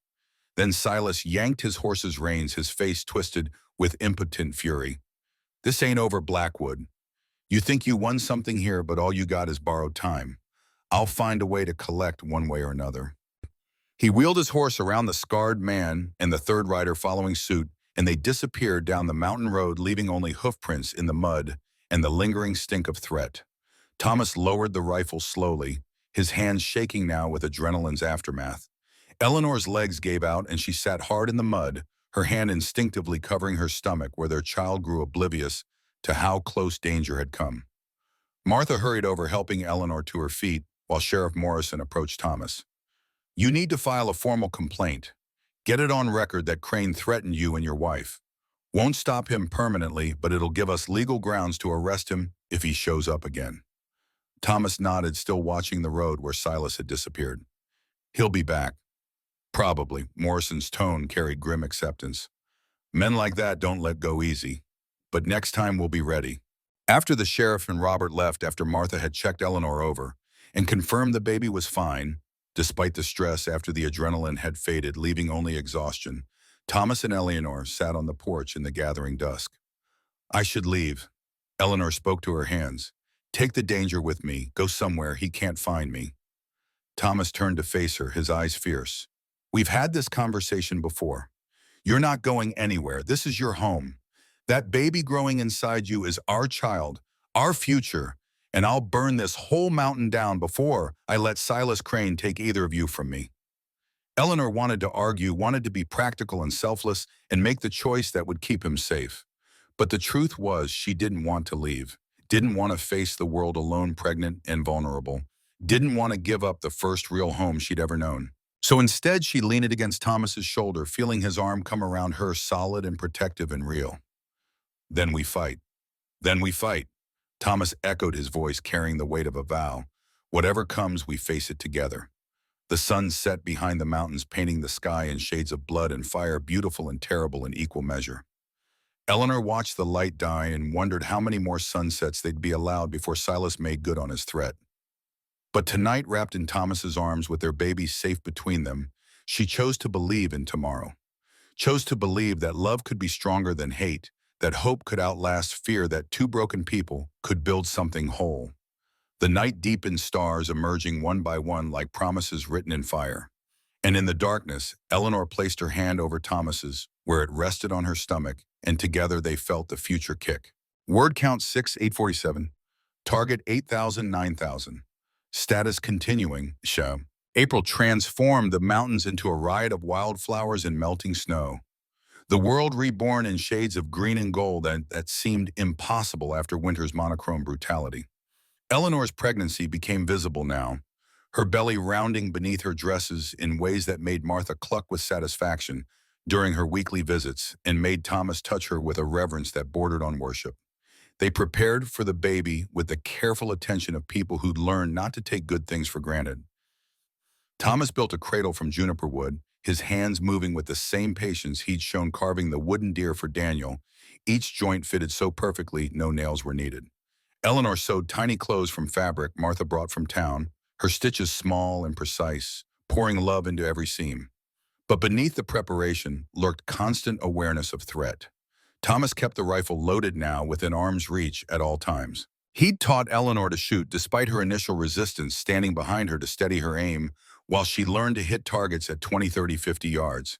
She had a gift for it, he'd said with surprise, her hand steady and her eye true. Some people were born knowing how to survive, and Eleanor was one of them. Robert Fletcher stopped by twice more that month, each visit bringing news that made Thomas's jaw tighten and Eleanor's pulse quicken. Silas had been seen in various towns, always with different men, always asking questions about the mountain roads and Thomas Blackwood's property. He was planning something, Robert warned, building towards some move that would come when they least expected it. Eleanor's sleep grew restless, plagued by dreams where Silas took her child, where Thomas lay bleeding in the mud, where everything good turned to ash. She'd wake, gasping, her hand on her belly, feeling for movement, and Thomas would pull her close, whispering reassurances that felt like prayers because they both knew prayers were sometimes all you had. One morning in late April, Eleanor woke to find Thomas already dressed, the rifle slung across his back, determination carved into every line of his body. "I'm going to Pine Valley. Need to talk to Sheriff Morrison about getting a federal marshal involved. This has gone on long enough." Eleanor sat up, alarm spiking through her. "Let me come with you." "No, you stay here where it's safe. Lock the doors, don't open them for anyone except Martha or Robert. I'll be back before nightfall." "Thomas," he crossed to her, cupping her face in his rough hands, "I'm not taking his chances with you or the baby. Silas wants you vulnerable, wants to catch you alone. I won't give him that opportunity." He kissed her forehead, gentle and fierce. "I love you, both of you. I'll be back soon." Then he was gone, the door closing behind him, his footsteps fading as he saddled his horse and rode toward town. Eleanor watched from the window until he disappeared around the bend, then turned to face the empty cabin with its loaded rifle and locked doors and the crushing weight of waiting. She tried to occupy herself with chores, with sewing, with anything to make the hours pass. But anxiety clung to her like smoke, making concentration impossible.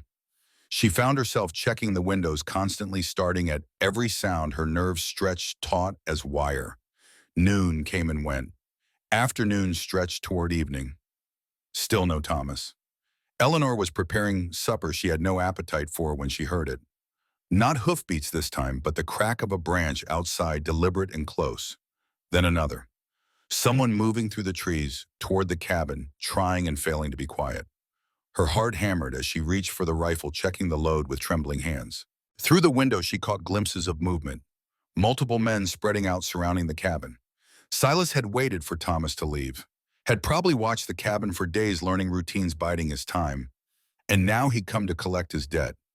Eleanor backed away from the window, her mind racing through options. She couldn't run pregnant and slower than she used to be. Couldn't hide, not with them surrounding the cabin. Couldn't fight 3 or 4 armed men alone. But she could make them pay dearly for trying. She positioned herself behind the table, rifle raised, and waited. The door shook as someone tested it, found it locked. Then came Silas's voice, muffled but clear. "Eleanor, honey, don't make this difficult. We just want to talk." Lies. All lies. She'd heard enough lies in her 19 years to recognize the particular flavor of ones meant to lure you into danger. The door shook harder, someone putting weight behind it. Eleanor aimed at the center, her finger on the trigger, breath shallow in her chest. "You break that door down, I shoot whoever comes through it." Her voice emerged stronger than she felt. "I've got a rifle, and I know how to use it." Silas laughed, the sound carrying edges of madness. "You think that scares me? You think you can hold out against all of us? I think I can kill at least 2 of you before you take me down. Question is, which 2 want to die for Silas Crane's debts?" Silence was, then murmured voices, argument she couldn't quite hear. One of the men, probably the scarred one, seemed to be reconsidering the easy money Silas had promised. Then new sounds, the thud of something heavy against the door. A battering ram, maybe a thick branch they'd found. The door shuddered, wood protesting hinges groaning.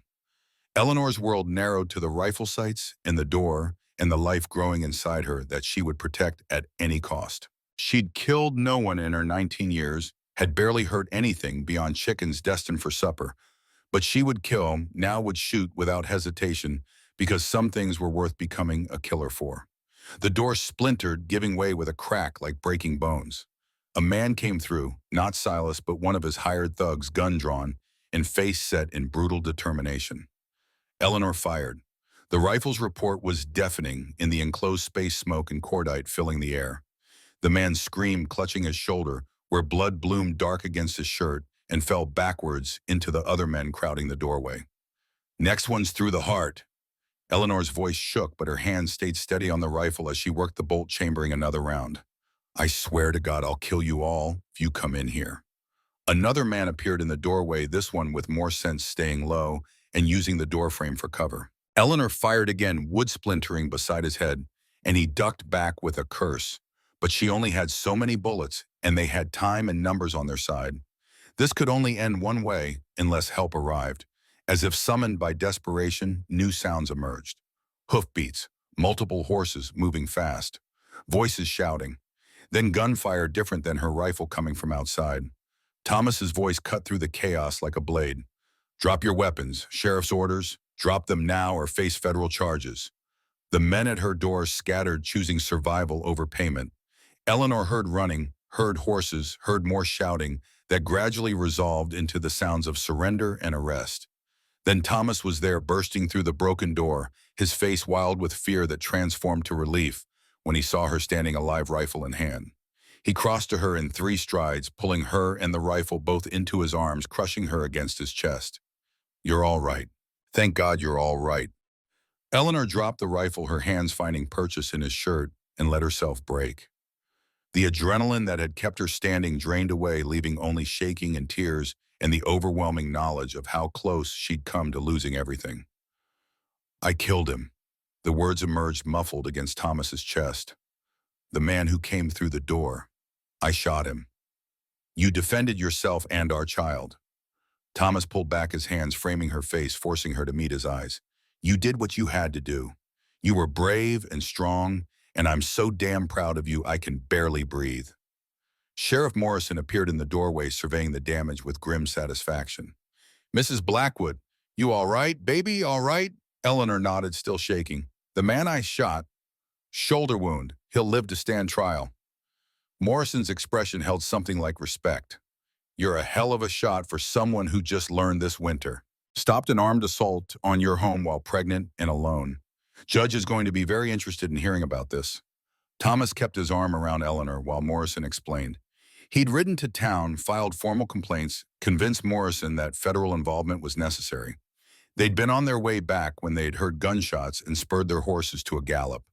Arrived to find Silas and his men fleeing, leaving behind the wounded man and enough evidence to charge them with attempted kidnapping, assault, and a laundry list of other crimes. "We'll get them," Morrison's voice carried certainty. "Every lawman in 3 territories will be looking for Crane now. Man can't hide forever." But as Eleanor stood in her violated home looking at the splintered door and the blood on the floor, she knew that Silas Crane was like a rabid dog. Wounded and cornered, he'd become more dangerous, not less. This wasn't over, not by a long shot. That night, after Morrison had left and Robert had helped Thomas repair the door with reinforced boards and new locks, after Martha had come to check on Eleanor and the baby and pronounced them both miraculously unharmed, Eleanor and Thomas lay in bed listening to the night sounds of the mountain. "I was terrified," Eleanor spoke into the darkness. "Not just for me, but for the baby. That you'd come back and find us gone, or worse. That Silas would take everything you'd finally allowed yourself to hope for." Thomas's hand found hers beneath the quilt's fingers threading together. "But you didn't freeze, didn't panic. You fought, and you won, and our baby is safe because you were strong enough to do what needed doing." "I don't feel strong. I feel like I'm breaking into 1,000 pieces and barely holding them together." "That's what strength looks like." Thomas shifted, propping himself on one elbow to look down at her in the moonlight. "Not the absence of fear, but the choice to keep going despite it. You're the bravest person I've ever known, Eleanor Blackwood." She wanted to believe him, wanted to feel brave instead of terrified, but all she could feel was the weight of their precarious happiness balanced on a knife's edge between the life they wanted and the threats constantly circling. Thomas must have sensed her thoughts because he pulled her closer, his hand resting on her belly, where their child moved in restless sleep. "We're going to be all right, all 3 of us. I promise you that." Eleanor closed her eyes, listening to Thomas's heartbeat, steady and sure, and chose to believe him. Because the alternative was drowning in fear, and she'd already spent too much of her life underwater. They'd survive Silas today. They'd survive whatever came next. They had to. The baby growing between them demanded no less. May brought wildflowers that carpeted the meadows in purple and gold, the world so beautiful it felt like an insult to the fear that lived permanent in Eleanor's chest. She moved through her days with rifle always within reach, jumping at shadows, scanning tree lines for movement that might be Silas circling back for another attempt. The baby kicked strong now, reminding her with each flutter and punch that she carried something more precious than her own life. Thomas had become hyper-vigilant in ways that worried her. He slept poorly, waking at every sound-checking locks 3 and 4 times before allowing himself to rest. He'd positioned himself between Eleanor and every potential threat, his body, a shield his love expressed through constant readiness for violence. She understood it, even appreciated it, but watched with growing concern as exhaustion carved deeper lines around his eyes. Sheriff Morrison sent word weekly. Silas had been spotted in Colorado, then Wyoming, always moving, always one step ahead of the law. The man Eleanor had shot recovered enough to stand trial, where he'd eagerly testified against Silas in exchange for a reduced sentence. Armed with his testimony, federal warrants had been issued for Silas Crane's arrest on charges of attempted kidnapping, assault, and conspiracy. Every lawman west of the Mississippi had his description, but description and capture were different animals, and Silas had proven himself expert at survival through cunning and cruelty. He'd disappear for weeks, then surface somewhere unexpected, a ghost that refused to be laid to rest. Robert Fletcher visited one afternoon in mid-May, his weathered face showing the strain of constant worry. He and Thomas had become closer since the attack, bonded by shared purpose and the understanding that some threats required community rather than individual resistance. "Got news from a friend in Cheyenne." Robert accepted coffee from Eleanor, his hands wrapping around the warm tin gratefully despite the spring sunshine. "Silas was seen there 2 weeks back, but he left before anyone could move on him. Word is he's gathering a larger crew, promising bigger payouts if they help him settle accounts." Thomas's jaw tightened, his knuckles white where they gripped his own cup. "How large a crew?" 4, maybe 5 men, all of them with prices on their heads already, all of them with nothing left to lose. Robert's eyes moved to Eleanor, concern etched deep. He's not just coming back for her anymore. He's coming for revenge, for the humiliation of being run off by one pregnant girl with a rifle. Eleanor felt the babe kick hard as if responding to the threat.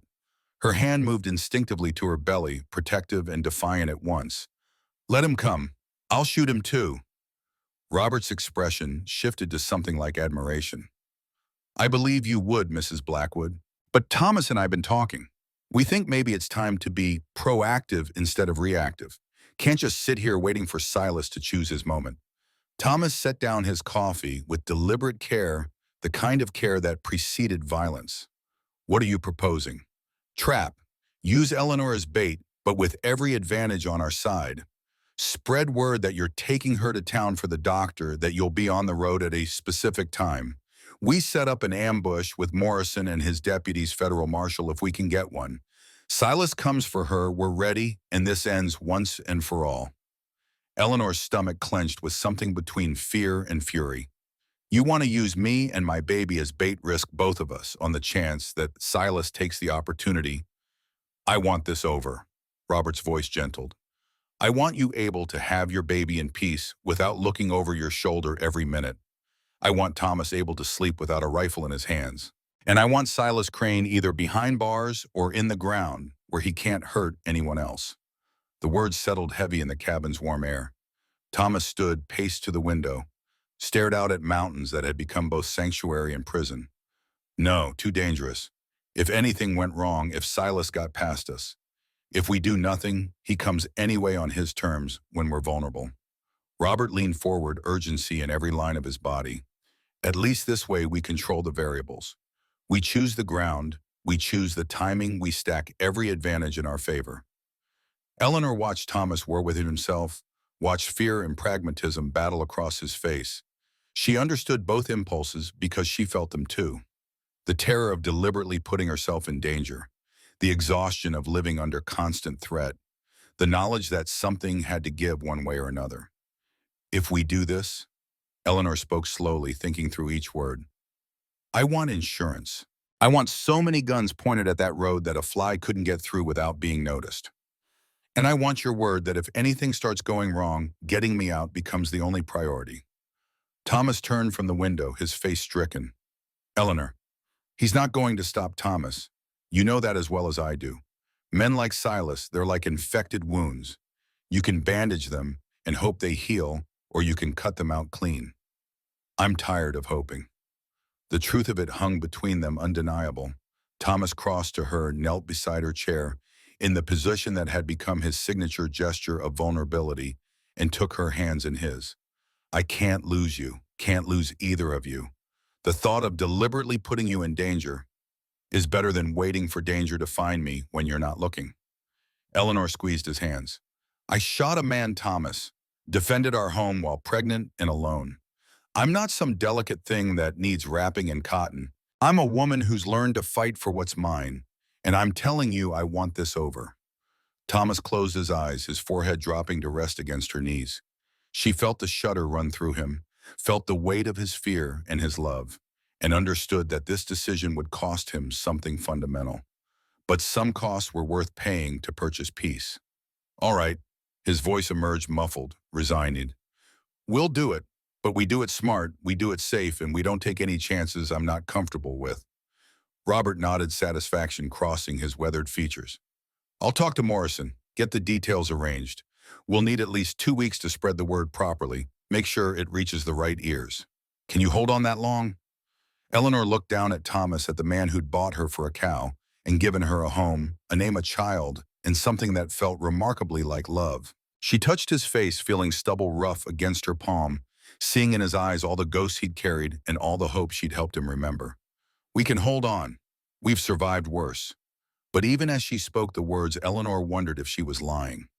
If there was anything worse than deliberately walking into the jaws of the beast that had been stalking you, trusting that others would snap those jaws shut before they closed on your throat.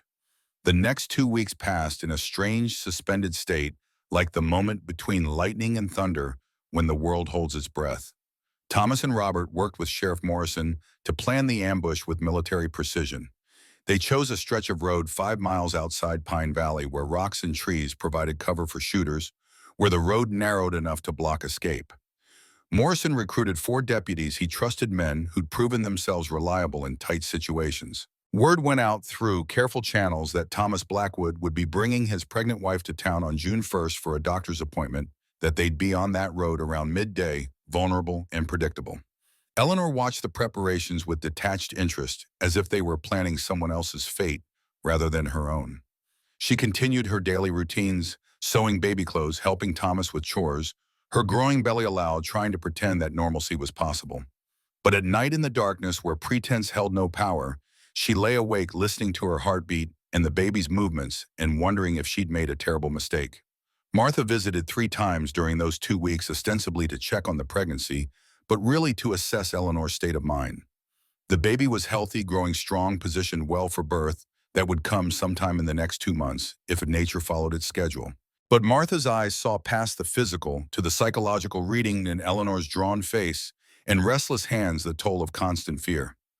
"You don't have to do this," Martha spoke quietly one afternoon while Thomas was outside chopping wood. "You can still change your mind, leave town, go somewhere Silas can't find you." Eleanor shook her head, hands resting on her belly where the baby kicked lazy patterns. "Running just means looking over my shoulder forever. At least this way, if it works, it's done, and if it doesn't—" She stopped, unable to finish the thought. Martha reached across the table, her weathered hand covering Eleanor's trembling one. "I delivered Daniel Blackwood." Watched Catherine labor for 14 hours before that boy finally decided to make his appearance. She was scared, like all first-time mothers are scared, but she was also fierce, determined that her baby would come into a world where it was wanted and protected. Martha's eyes held memories Eleanor couldn't see but could feel the weight of. "You remind me of her, not in looks or manner, but in that fierce determination to protect what's yours. Thomas sees it too, I think. It's part of why he loves you, even if he hasn't said the words yet. You're both survivors, both fighters, both too stubborn to let cruel men define your happiness." The words settled over Eleanor like a blessing. She'd never heard Thomas say he loved her, not directly, though his actions spoke louder than words ever could. But Martha was right. Love wasn't always about poetry and declarations. Sometimes it was about building cradles and teaching your pregnant wife to shoot, about standing between her and danger until your hands shook with exhaustion, about choosing to hope against all evidence that good things could survive in a hard world. "Will you be there?" Eleanor asked. "At the ambush, not to fight, but just to be there." Martha squeezed her hand, once firm and sure. "Wouldn't miss it for anything. Someone needs to be ready to patch up whatever damage gets done, and I've pulled enough bullets from enough bodies to make myself useful. Plus, I'm not letting you walk into that trap without at least one woman who's on your side." Eleanor felt tears of threat and pushed them back through sheer will. She'd cried too much of these past months, had spent too much time being afraid. Now she needed to be strong, needed to be the fierce protector Martha claimed she was. "Thank you. Don't thank me yet. Save that for after, when we're all sitting safe and Silas Crane is rotting in a federal prison where he belongs." May bled into June, and with it came the day they'd all been anticipating with dread and determination. Eleanor woke before dawn to find Thomas already dressed, checking weapons with the methodical attention of a soldier preparing for battle. She watched him from the bed, noting the tension in his shoulders, the way his hands moved with mechanical precision rather than his usual fluid grace. "You're terrified." She spoke it as observation rather than accusation. Thomas's hands stilled on the rifle he'd been loading, his back still to her. "Every instinct I have is screaming at me to call this off, to put you on a horse and run as far west as we can go. The thought of deliberately putting you in danger, using you as bait—" His voice caught. "It goes against everything I believe about protecting the people I love." Eleanor rose, her pregnant belly making the movement awkward, and crossed to him. She placed her hand on his back, feeling the rigid muscles beneath the fabric, feeling the war he was fighting with himself. "But you're doing it anyway, because you understand that sometimes the only way out is through, that some fights can't be avoided, only faced." She moved around to stand in front of him, forcing him to meet her eyes.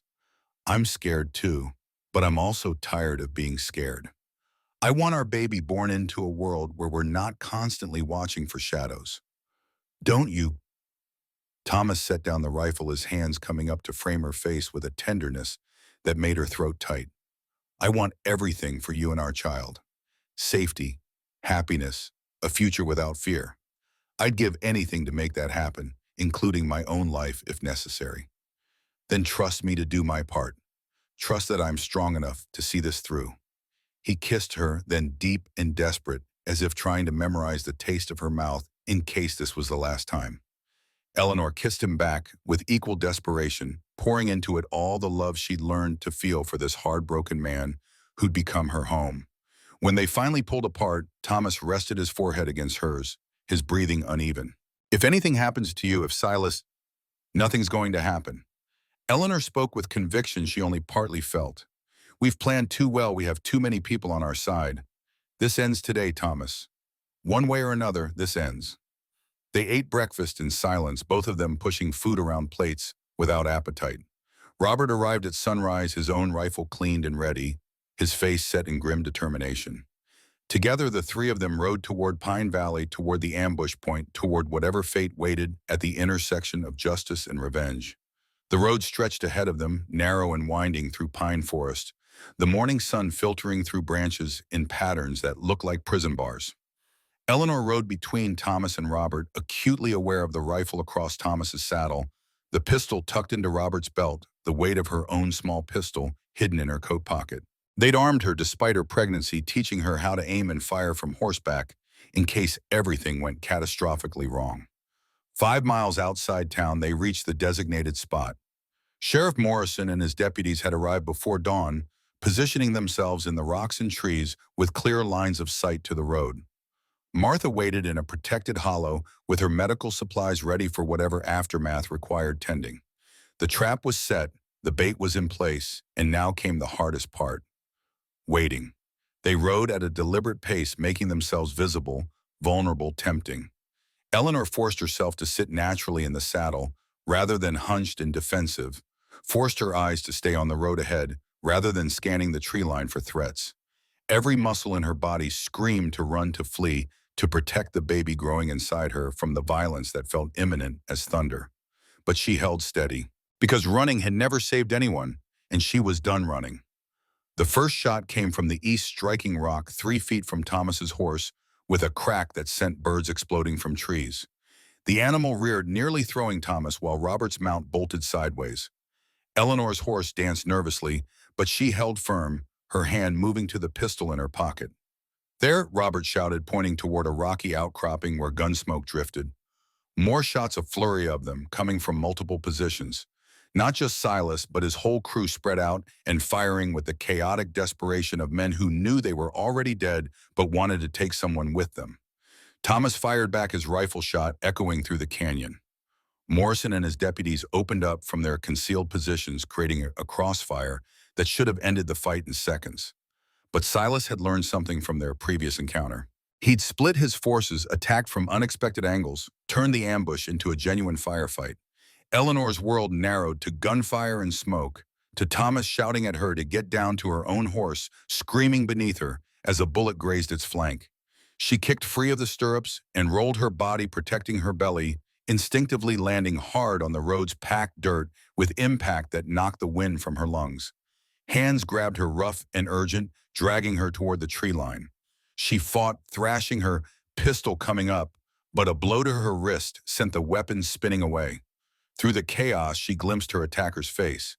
Not Silas. One of his crew, the scarred man from the previous attack, the one who'd watched her shoot his companion. His eyes held murderous intent, mixed with calculation, recognizing her value as hostage, even as he clearly wanted her dead. "Got the girl!" He shouted, his arm locking around Eleanor's throat. "Hold fire or she dies." The shooting stopped as abruptly as it had started, silence rushing in to fill the space. Eleanor struggled against the scarred man's grip, but he tightened his arm until black spots danced across her vision. The baby kicked frantically inside her, responding to her racing heartbeat, her oxygen-starved panic. Thomas rose from behind cover, his rifle aimed steady at the scarred man's head, his face transformed into something terrible and cold. "Let her go." "Can't do that." The scarred man laughed a harsh sound. "She's my ticket out of here. You let us ride away, you get her back. You try anything stupid, I cut her throat and you get to watch her bleed out in the dirt." Eleanor felt cold metal against her throat, felt the scrape of blade edge against her pulse. Her hands moved instinctively to her belly, protecting the baby even as she couldn't protect herself.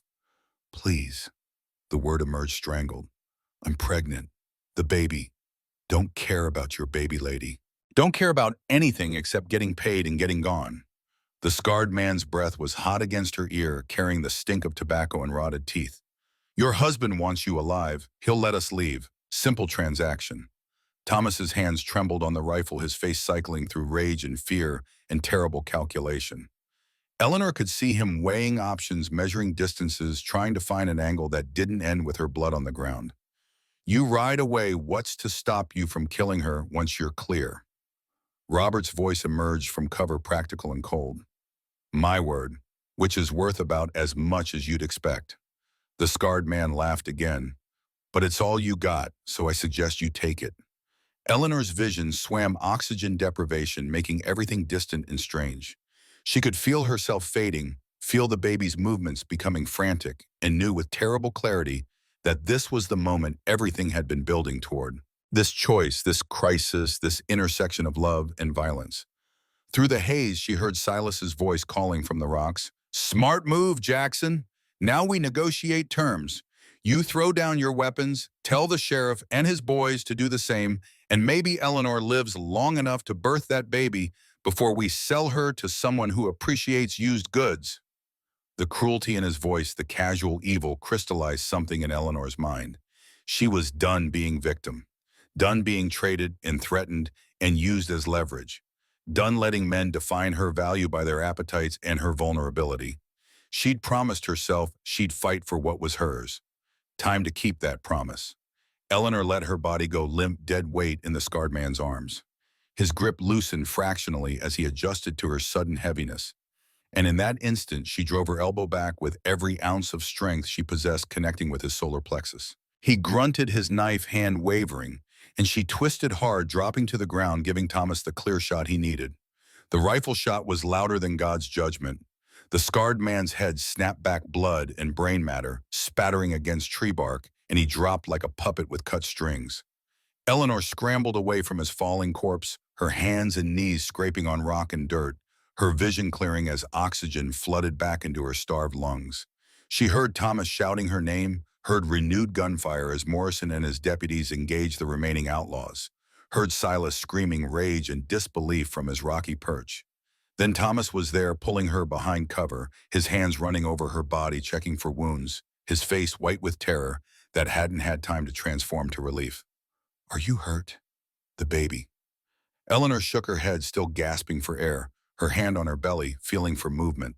The baby kicked strong and indignant, and she nearly wept with relief. We're all right, both of us.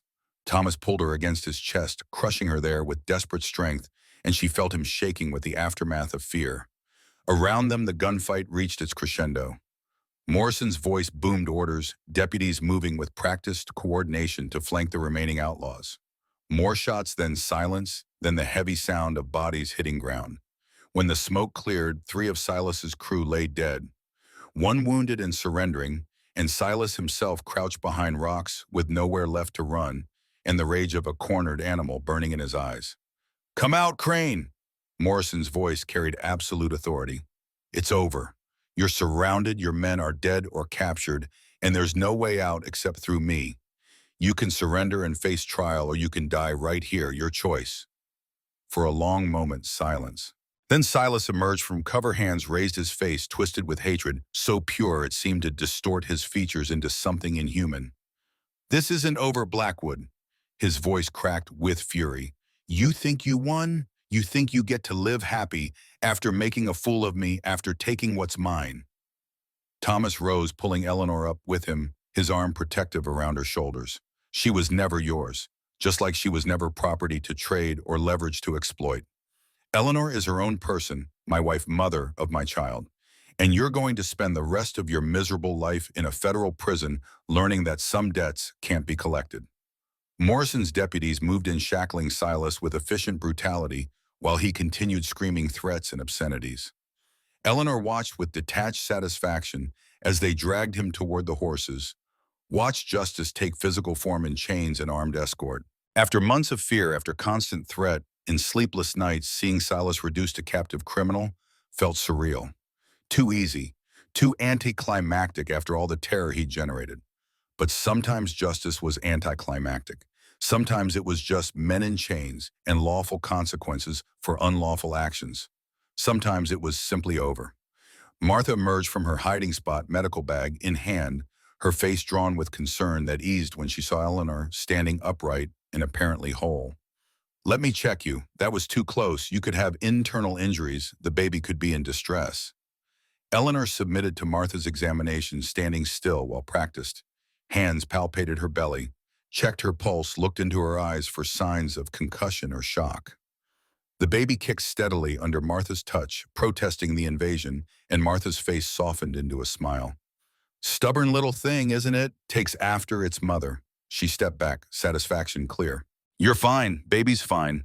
Though I'd recommend a few days of bed rest just to be safe and no more getting kidnapped at knife point for the duration of your pregnancy." Eleanor laughed, the sound slightly hysterical relief and residual terror mixing into something that felt dangerously close to madness. Thomas's arm tightened around her, anchoring her, reminding her that she was safe now that it was truly over. They rode back toward the cabin in the afternoon sun, leaving Morrison to handle the cleanup and the prisoners. Robert accompanied them part way, then peeled off toward his own property with a wave and a promise to check on them in a few days. Eleanor rode pressed against Thomas's chest, sharing his horse, feeling his heartbeat steady and strong against her back. Neither of them spoke. What was there to say that their survival hadn't already articulated? They'd faced the worst and come through intact. They'd fought for each other, for their child, for the life they were building, and they'd won. But victory felt strangely hollow after so much fear. Eleanor had expected euphoria celebration, the lifting of weights she'd carried so long. It had become part of her skeleton. Instead, she felt numb, disconnected, as if the part of her that processed emotion had been shocked into paralysis. Back at the Guopen, Thomas helped her down from the horse with exaggerated care, treating her like glass that might shatter at rough handling. She wanted to tell him she was fine, wanted to reassure him, but the words wouldn't come. She let him guide her inside, let him settle her in the chair by the fire, let him hover with anxious attention while she stared at nothing and tried to remember how to feel. "Eleanor." Thomas knelt beside her chair, his hands covering hers. "Talk to me. Tell me what you're thinking." What was she thinking? That she'd almost died today? That their baby had almost been orphaned or worse before ever taking its first breath? That she'd killed a man, or at least created the circumstances for Thomas to kill him, and the scarred man's face would probably visit her dreams for years? "I don't know what I'm thinking." The words emerged flat, emotionless. "I thought I'd feel something. Relief or joy or triumph. But I just feel empty." Thomas pulled her into his arms, cradling her against his chest, his hands stroking her hair with infinite gentleness. "It's shock. The body's way of protecting itself after trauma. It'll pass and then the feelings will come, probably all at once and overwhelming. But right now you just need to sit with it, let yourself be empty without judging it." Eleanor closed her eyes, breathing in his scent, letting his steady presence remind her that she was still here, still alive, still whole enough to hold and be held. "I was so scared." The admission emerged as whisper. "When he had that knife at my throat, when I couldn't breathe, all I could think was that the baby would die with me and you'd have lost another child because I was stupid enough to agree to be bait." "You weren't stupid, you were brave. There's a difference." Thomas's voice carried absolute conviction. "And you made the choice that gave our baby the best chance at a life without constant threat. That's not stupidity, Eleanor. That's love." The word landed heavy between them. Love. The thing they had been dancing around for months, the feeling they had expressed in action, but never articulated directly. Thomas pulled back his hands, framing her face, forcing her to meet his eyes. "I love you." Simple. Direct. No poetry or elaborate declaration, just true spoken plain. "I love you more than I thought I could love anyone after Catherine died. You gave me back a reason to hope, to plan for tomorrow, to believe good things could survive in a hard world. And our baby." His hand moved to her belly. "This child is proof that broken people can create something whole. That's not stupidity or luck or accident. That's love." Eleanor felt tears finally break through the numbness, hot and fast-releasing pressure that had been building for hours. She grabbed Thomas's shirt, pulled him close, and kissed him with desperation and gratitude, and the overwhelming need to affirm that they were both still here, still breathing, still capable of choosing each other. "I love you too."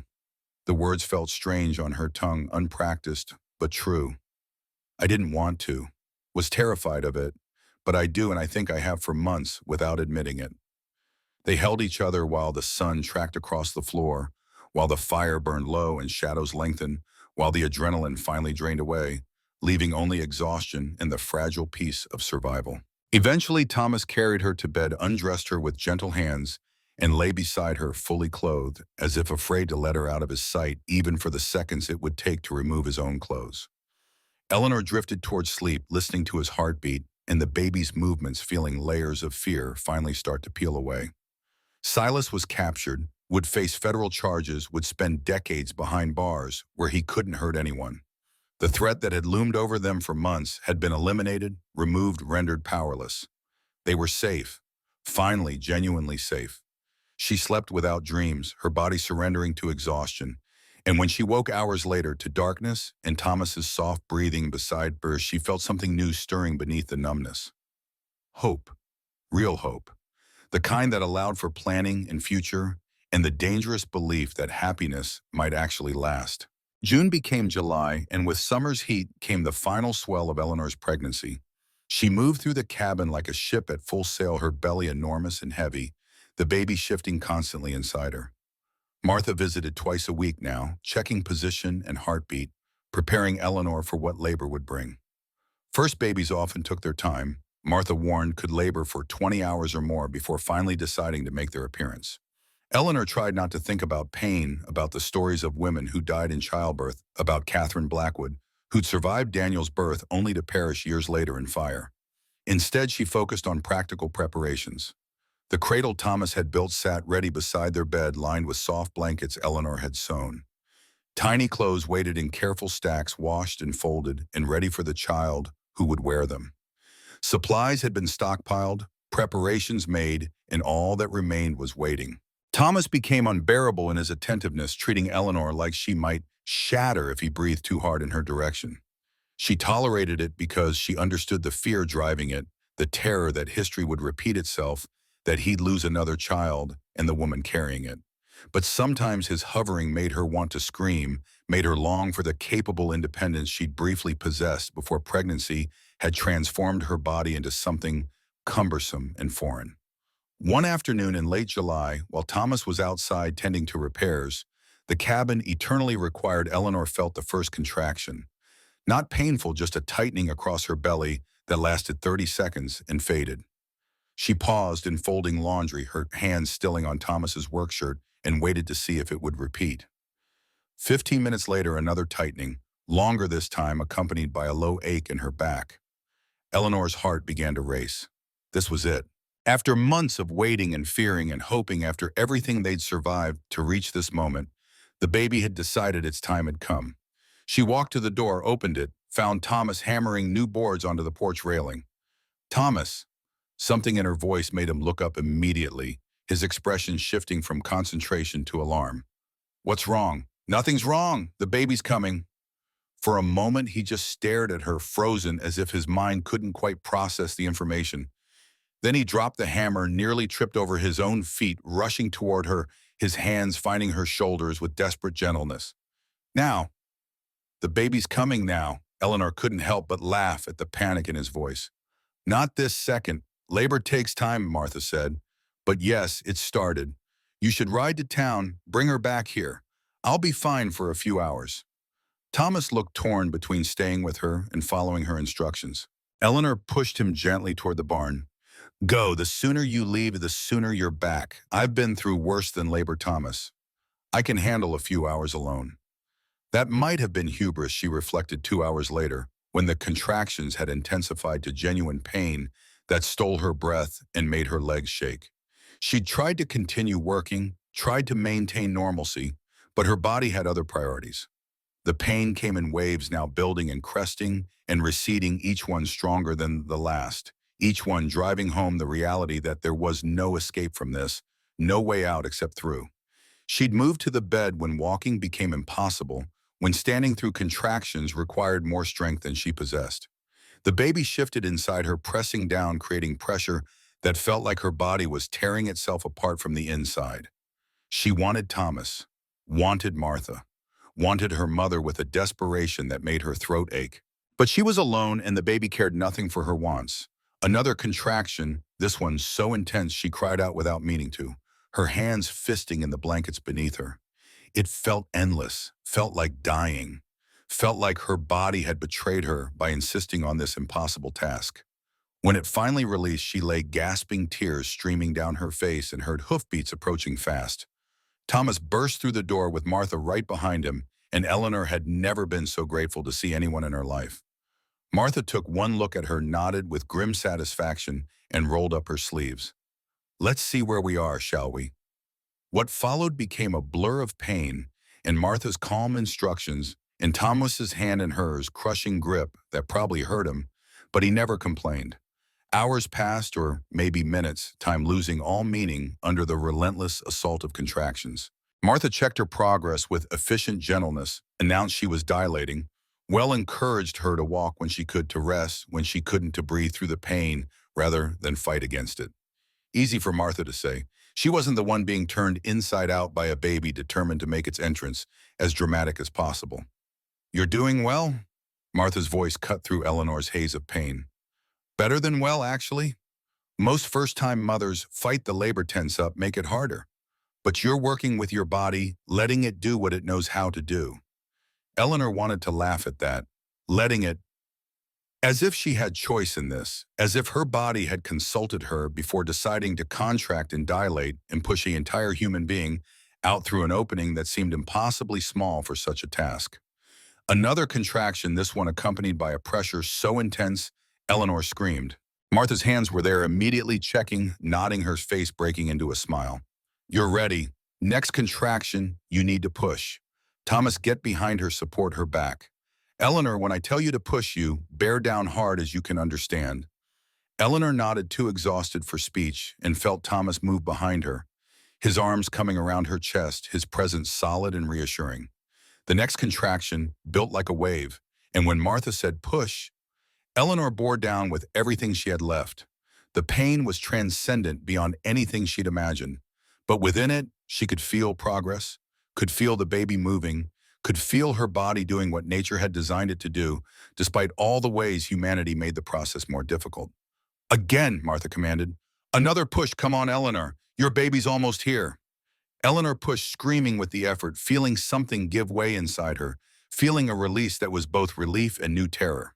Then Martha was laughing, her hands busy, and a different sound filled the cabin. A baby's cry, thin and reedy and furious at being thrust from warm darkness into cold light. "It's a girl." Martha held up a tiny squirming bundle, all red face and flailing limbs, and unmistakable proof of life. "You have a daughter, Eleanor. A beautiful, healthy daughter." The words didn't seem real. Couldn't be real. Eleanor reached out with trembling hands, and Martha placed the baby on her chest, sticky with birth fluids, and impossibly small and perfect in ways that made Eleanor's heart hurt. Thomas leaned over her shoulder, his face wet with tears, his hand hovering over the baby as if afraid to touch her. "She's perfect." His voice broke. "Our daughter, our beautiful daughter." Eleanor couldn't speak, couldn't do anything but stare at this tiny person she and Thomas had created.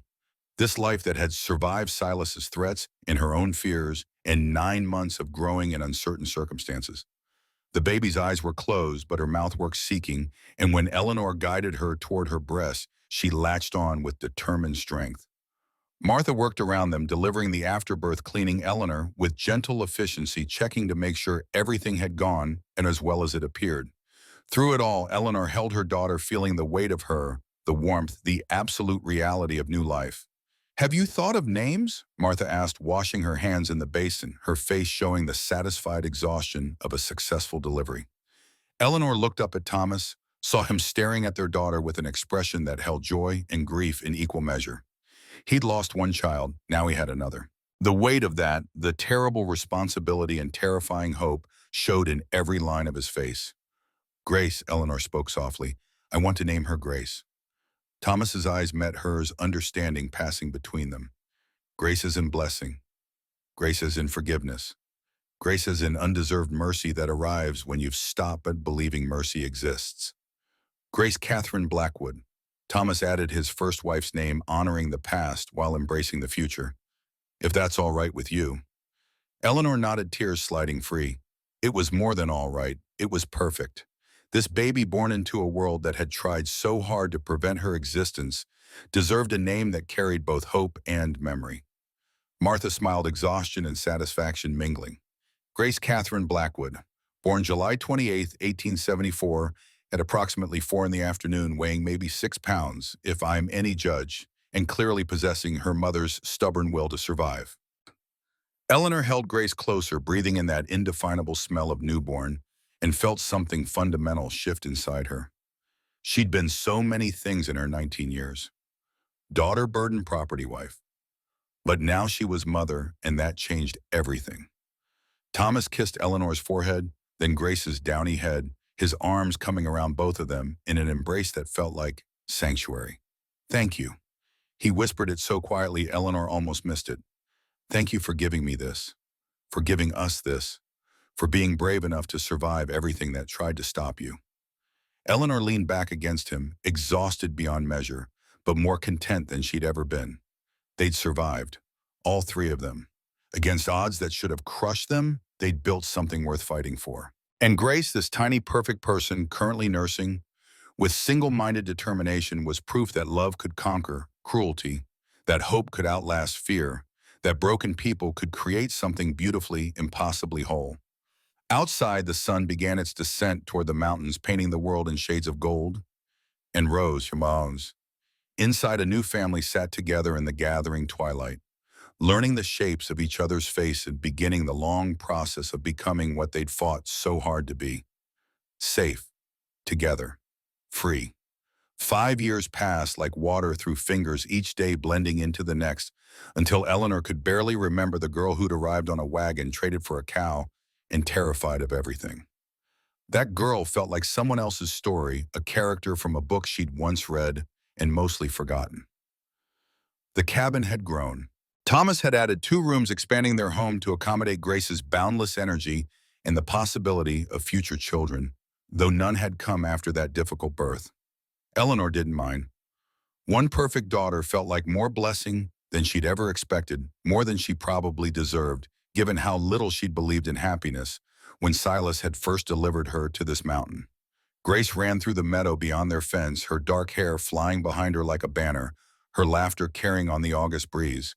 She'd inherited Eleanor's eyes and Thomas's stubborn chin, along with a fearlessness that terrified them both. At 5 years old, she climbed trees that should have been too tall, befriended animals that should have been too wild, and asked questions that should have been too complicated for someone so young. Eleanor watched from the porch, her hands busy with mending her heart full in ways she'd stopped questioning.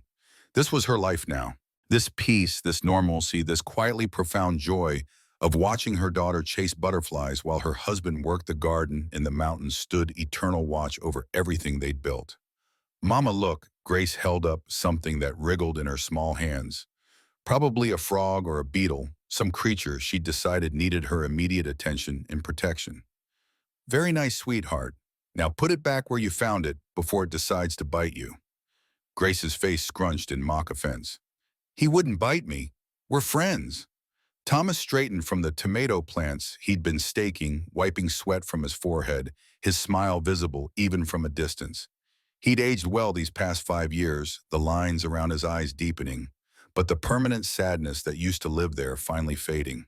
He still had nightmares, sometimes still woke, reaching for weapons that weren't needed, still carried Catherine and Daniel in the careful way he moved through the world. But the grief no longer defined him.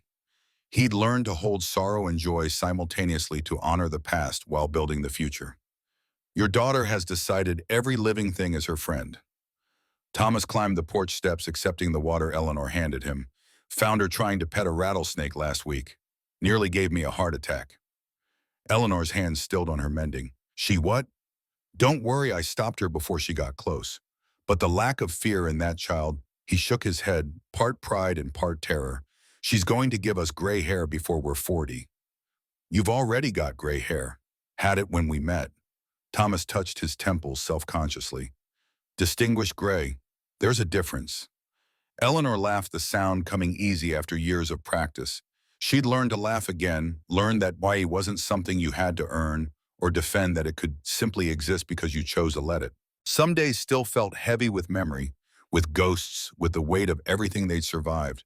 But most days felt light, felt possible, felt like the life she'd stopped believing anyone would let her have.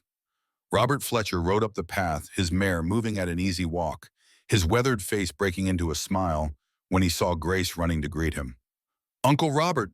Grace launched herself at him with the complete confidence of a child who'd never known rejection, and Robert caught her with a grunt.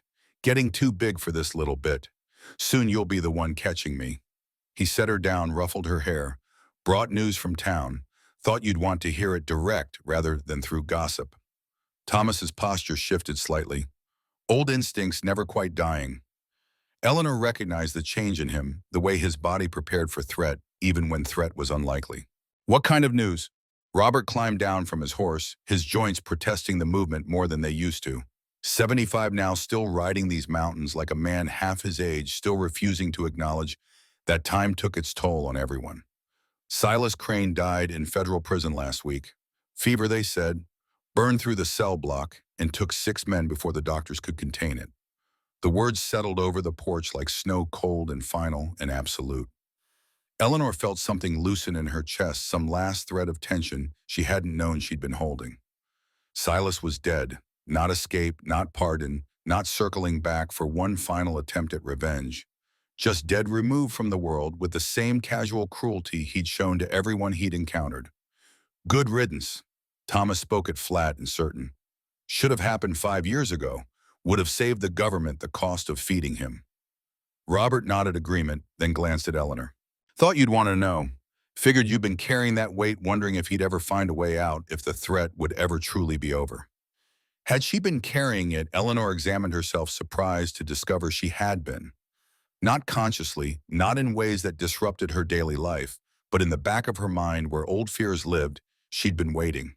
Waiting for Silas to escape, to return, to finish what he'd started. Even after 5 years of peace, even after building this life and this family and this future part of her, had never stopped watching for the moment everything would be taken away. But now that moment would never come. Silas was dead, and with him died the last threat to the happiness Eleanor had spent 5 years learning to trust. "Thank you for telling us." Eleanor's voice emerged steady despite the emotions churning underneath. "For riding all the way up here when you could have just sent word." Robert smiled, that gentle expression that held lifetimes of experience. "Some news you deliver in person." This seemed like the kind that mattered. He turned to go, then paused. "You've built something good here, Eleanor. Something Silas and men like him tried their damnedest to prevent. Don't forget to celebrate that sometimes." After Robert left, Eleanor sat on the porch steps, watching Grace chase chickens with a stick, probably trying to train them, like she'd once tried to train a stray cat that had never quite committed to domestication.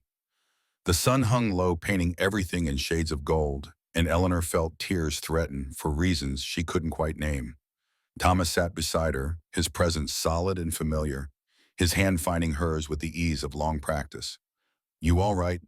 "Was she?" Eleanor examined the question, turning it over like a stone to see what lived underneath. "I think so. It's strange, I thought I'd feel more when he died. Relief or joy or vindication.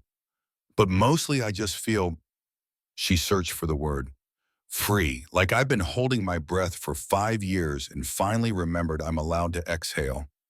Thomas squeezed her hand, his thumb tracing circles against her palm. "Freedom's quiet sometimes. Not always the big dramatic release we expect. Sometimes it's just the slow realization that the threat you've been bracing for isn't coming, that you're allowed to relax, to plan for tomorrow without calculating how to survive it first." His words landed true. That was exactly it. For 5 years she'd been happy, genuinely happy, but beneath the happiness had lurked constant awareness that happiness could be revoked.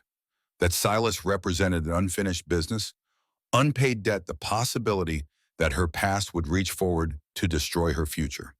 But now that possibility had been eliminated. Silas was dead, and Eleanor could finally believe that what she'd built here would be allowed to stand. Tell me something. Eleanor leaned against Thomas's shoulder, feeling his arm come around her. Did you ever regret it? Taking me in exchange for that cow? Taking on all the trouble I brought with me? Thomas was quiet for a long moment, and Eleanor felt her heart constrict with anxiety that maybe he'd finally admit the truth that she'd been more burden than blessing, that he'd spent 5 years wishing he'd made a different choice. Then he turned to face her, his hand cupping her cheek with the same gentleness he'd shown the first time he'd touched her, with intent rather than transaction. Best bargain I ever made. His voice carried absolute conviction. You gave me back a life worth living. Gave me grace, gave me a reason to build instead of just maintain, gave me proof that love could survive after loss. So no, Eleanor, I've never regretted you, not for one single second. The words broke something open inside her chest, releasing years of held fear and doubt, and the persistent belief that she wasn't quite enough, wasn't quite worth the effort people expended on her behalf. Eleanor kissed him, tasting salt from tears she hadn't known were falling, pouring into it 5 years of gratitude and love, and the fierce determination to deserve what she'd been given. Grace's voice interrupted them, high and impatient. Mama, Papa, stop kissing and come play. I found a nest with baby birds, and they're so small, and can we keep them? Thomas laughed against Eleanor's mouth, pulled back with clear regret. Duty calls, and for the record, no, we cannot keep wild birds. They have mothers who will come looking for them. But what if their mama doesn't want them? Grace's face showed genuine concern. What if she traded them for something and they need a new home? The words hit Eleanor like a physical blow. Grace had heard the story, the sanitized version appropriate for a 5-year-old, about how Mama had come to live with Papa before Grace was born. They'd framed it carefully, emphasizing that sometimes families formed in unexpected ways, that love could grow from circumstances that started difficult, that what mattered was choosing each other rather than how the choosing began. But Grace was smart, too smart, and she'd extrapolated from what they'd told her to reach conclusions that made Eleanor's throat tight with complicated emotions. Thomas knelt in front of Grace, his hands on her small shoulders, his face serious. Grace, listen to me. What happened to your mama was wrong. Nobody should trade people like property. Nobody should treat someone as less than human. But sometimes bad things lead to good outcomes, and your mama coming here, meeting me, having you, that's the best outcome I can imagine. Grace's face scrunched in concentration, processing information too complex for someone so young, but determined to understand anyway. So Mama was traded, but now she's not trade anymore. Your mama was never trade. She's always been a person, always had value that didn't depend on what anyone paid for her. Some people forgot that, but your mama never did. She knew her worth even when others tried to make her forget it.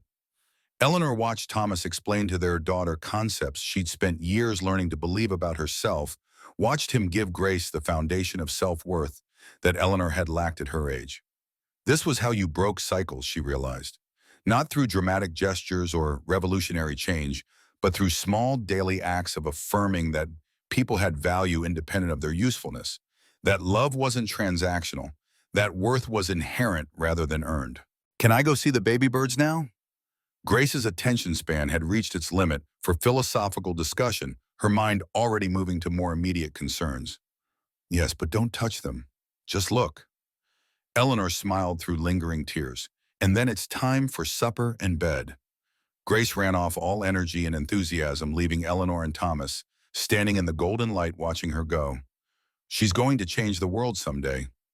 Thomas spoke it like prophecy, that fierce certainty that everyone deserves protection, that nothing should be hurt or abandoned or traded.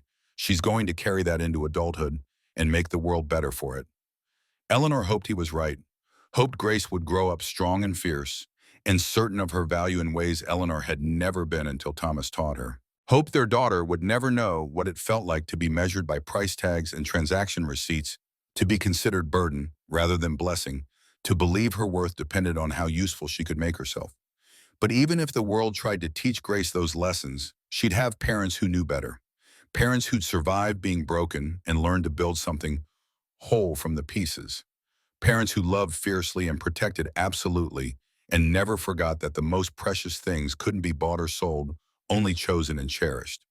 That evening, after Grace had been tucked into bed with her wooden animals and her stories after the cabin had settled into nighttime quiet, Eleanor and Thomas sat on the porch watching stars emerge one by one in the darkening sky. "Do you ever think about them?" Eleanor asked softly. Catherine and Daniel wonder what they'd think about all this. Thomas was quiet for a long time, his face turned toward the mountains where somewhere in the darkness 2 graves lay beneath aspen trees that had grown taller in the years since he'd dug them. Every day, his voice emerged rough with memory. But it's different now. Used to think about them and feel only loss, only the absence where they should have been. Now I think about them and feel, he paused, searching for words. Gratitude, maybe, that I had them at all, even briefly. That they taught me how to love before I lost them. That losing them didn't kill the part of me that could love again when you and Grace came along. He turned to Eleanor, his eyes reflecting starlight. I think they'd be happy I found you. Catherine especially. She always said people were meant to share their lives, that being alone was just slow dying. She'd approve of how you love Grace, how you've made this house a home again. Eleanor thought about the woman whose name their daughter carried, the mother who'd birthed Daniel and loved Thomas and died too young in flames that had consumed everything. She'd never felt jealousy toward Catherine, only a strange kinship. They'd both loved the same man, both given him children, both learned that love required vulnerability that could destroy you. But Catherine's love had ended in tragedy while Eleanor's had been allowed to continue. That felt less like competition and more like passing a torch, like Catherine had loved Thomas first and best and prepared the way for Eleanor to love him differently, but no less deeply. I hope she'd approve. Eleanor spoke to the stars rather than to Thomas. I hope she'd understand that I'm not trying to replace her, just trying to build something new beside what she built first. Thomas pulled her close, his lips brushing her temple. She'd understand, and she'd be grateful that Grace has a mother who fights for her, who'd shoot men and face down death to protect her, who models strength instead of fragility. They sat in comfortable silence while the mountain breathed around them, wind moving through pines with a sound like distant singing. Eleanor thought about the journey that had brought her here, about Silas's cruelty birthing unexpected grace, about how the worst transaction of her life had become its greatest gift. She'd been traded for a cow. That fact would always be true, would always be part of her story. But it wasn't the end of her story, wasn't even the most important part. It was just the beginning, the terrible catalyst that had led to everything good that followed. Thank you, Eleanor spoke it into the darkness, for seeing past what I was supposed to be to who I actually am, for giving me grace in this life and the knowledge that I was never worthless, just undervalued. Thomas's arms tightened around her. You don't need to thank me for recognizing what was always true. Your worth was never in question, Eleanor. The only question was whether the world would let you survive long enough to realize it yourself. The words settled over her like benediction, like the final piece of healing she'd been seeking without knowing she still needed it. She'd spent 5 years building happiness, but beneath the building had lurked the fear that it could be taken away, that she'd only been leased rather than given permanent ownership of her own joy. But Silas was dead. The threat was eliminated. And Eleanor finally completely believed she was allowed to keep what she'd found. They went inside eventually, to the bed they shared, to the cabin they'd built together, to the life that had grown from ashes and cruelty into something that resembled redemption. Grace slept peacefully in her room, dreaming whatever 5-year-olds dreamed, unaware of the weight her parents had carried, and finally sat down. Eleanor curled against Thomas's chest, listening to his heartbeat slow towards sleep, and whispered words into the darkness that she'd needed 5 years to fully mean. I'm happy. Right now in this moment, with everything we have and everything we've built. I'm genuinely completely happy. Thomas's hand found hers beneath the blankets, their fingers threading together with practiced ease. So am I. And it was true. Against all odds, despite everything that had tried to prevent it, they'd built something worth having. Not perfect, never perfect, but real and honest and earned through survival and choice and the stubborn insistence that broken people could love each other whole. Outside the mountains stood eternal watch. The stars wheeled overhead in ancient patterns. The world continued its indifferent rotation, uncaring about the small human dramas played out in isolated cabins on forgotten mountains. But inside, in the warm darkness, where three hearts beat in syncopated rhythm, happiness existed, simple and profound, hard-won and precious, the kind that didn't announce itself with trumpets, but whispered its presence in shared breathing and clasped hands, in the absolute knowledge that tomorrow would come and they'd face it together. Eleanor fell asleep smiling, her last conscious thought, a prayer of gratitude to whatever forces had conspired to bring her here, to this man, to this daughter, to this life she'd stopped believing was possible. For girls who'd been traded for livestock and taught their value was measured in what others would pay. She'd been worth so much more than a cow. She'd always been worth more. And finally, after 19 years of doubt and 5 years of slow healing, Eleanor Blackwood believed it. The night deepened. The cabin settled, and in the peaceful silence where fear used to live, only love remained. Years later, when Grace was old enough to understand the full story, when she asked the hard questions about her mother's past and how her parents had really met, Eleanor would tell her the truth. Not the sanitized version, but the real one.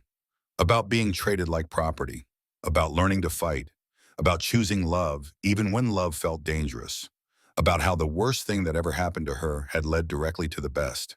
And Grace would listen, her face serious, processing information about a world that still treated people as transactions, that still valued power over dignity, that still needed daughters who'd been raised to fight for what was right. Then Grace would ask the question Eleanor had been waiting for. "Mama, were you scared?"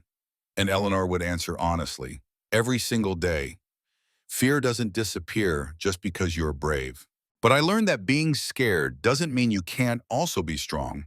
That courage isn't the absence of fear, but the choice to keep going despite it. Grace would nod, absorbing this wisdom the way she absorbed everything, filing it away for future reference when she'd need it. "I'm glad you were scared and strong." Grace would say it simply the way children said profound things without recognizing their weight. "Because if you weren't, I wouldn't be here." And Eleanor would pull her daughter close, breathing in the scent of her hair, feeling the solid reality of a life that had seemed impossible, and whisper words that carried the weight of everything she'd learned. The innocent shouldn't suffer, Grace, but sometimes they do anyway. What matters is what you build from the suffering, how you transform pain into purpose, how you refuse to let cruelty define you. Grace would listen, would understand as much as an 8-year-old or 10-year-old or 15-year-old could understand, and then would run off to whatever adventure called her next, carrying her mother's lessons like armor against a world that would try to break her. But that conversation was years away. Tonight, Eleanor simply slept, peaceful and whole, safe in the knowledge that she'd survived everything meant to destroy her and had built something beautiful from the ruins. Tomorrow would bring new challenges, new joys, new reasons to fight and love and persist. But tomorrow could wait. Tonight, Eleanor Blackwood was exactly where she belonged, surrounded by people who chose to love her, who saw her value independent of what anyone had once paid, who reminded her daily that she was worth fighting for. She'd been traded for a cow once, but she'd become priceless. And that transformation from property to person, from transaction to triumph, was the story she'd pass down to her daughter and her daughter's daughters, a testament to the truth that no one could define your worth unless you let them. That survival was its own form of resistance, that love could grow in the most unlikely soil if you were brave enough to tend it. The mountains stood guard, the stars wheeled overhead, and in a small cabin in Montana Territory, a family slept peacefully, proof that even the darkest stories could have endings bathed in light.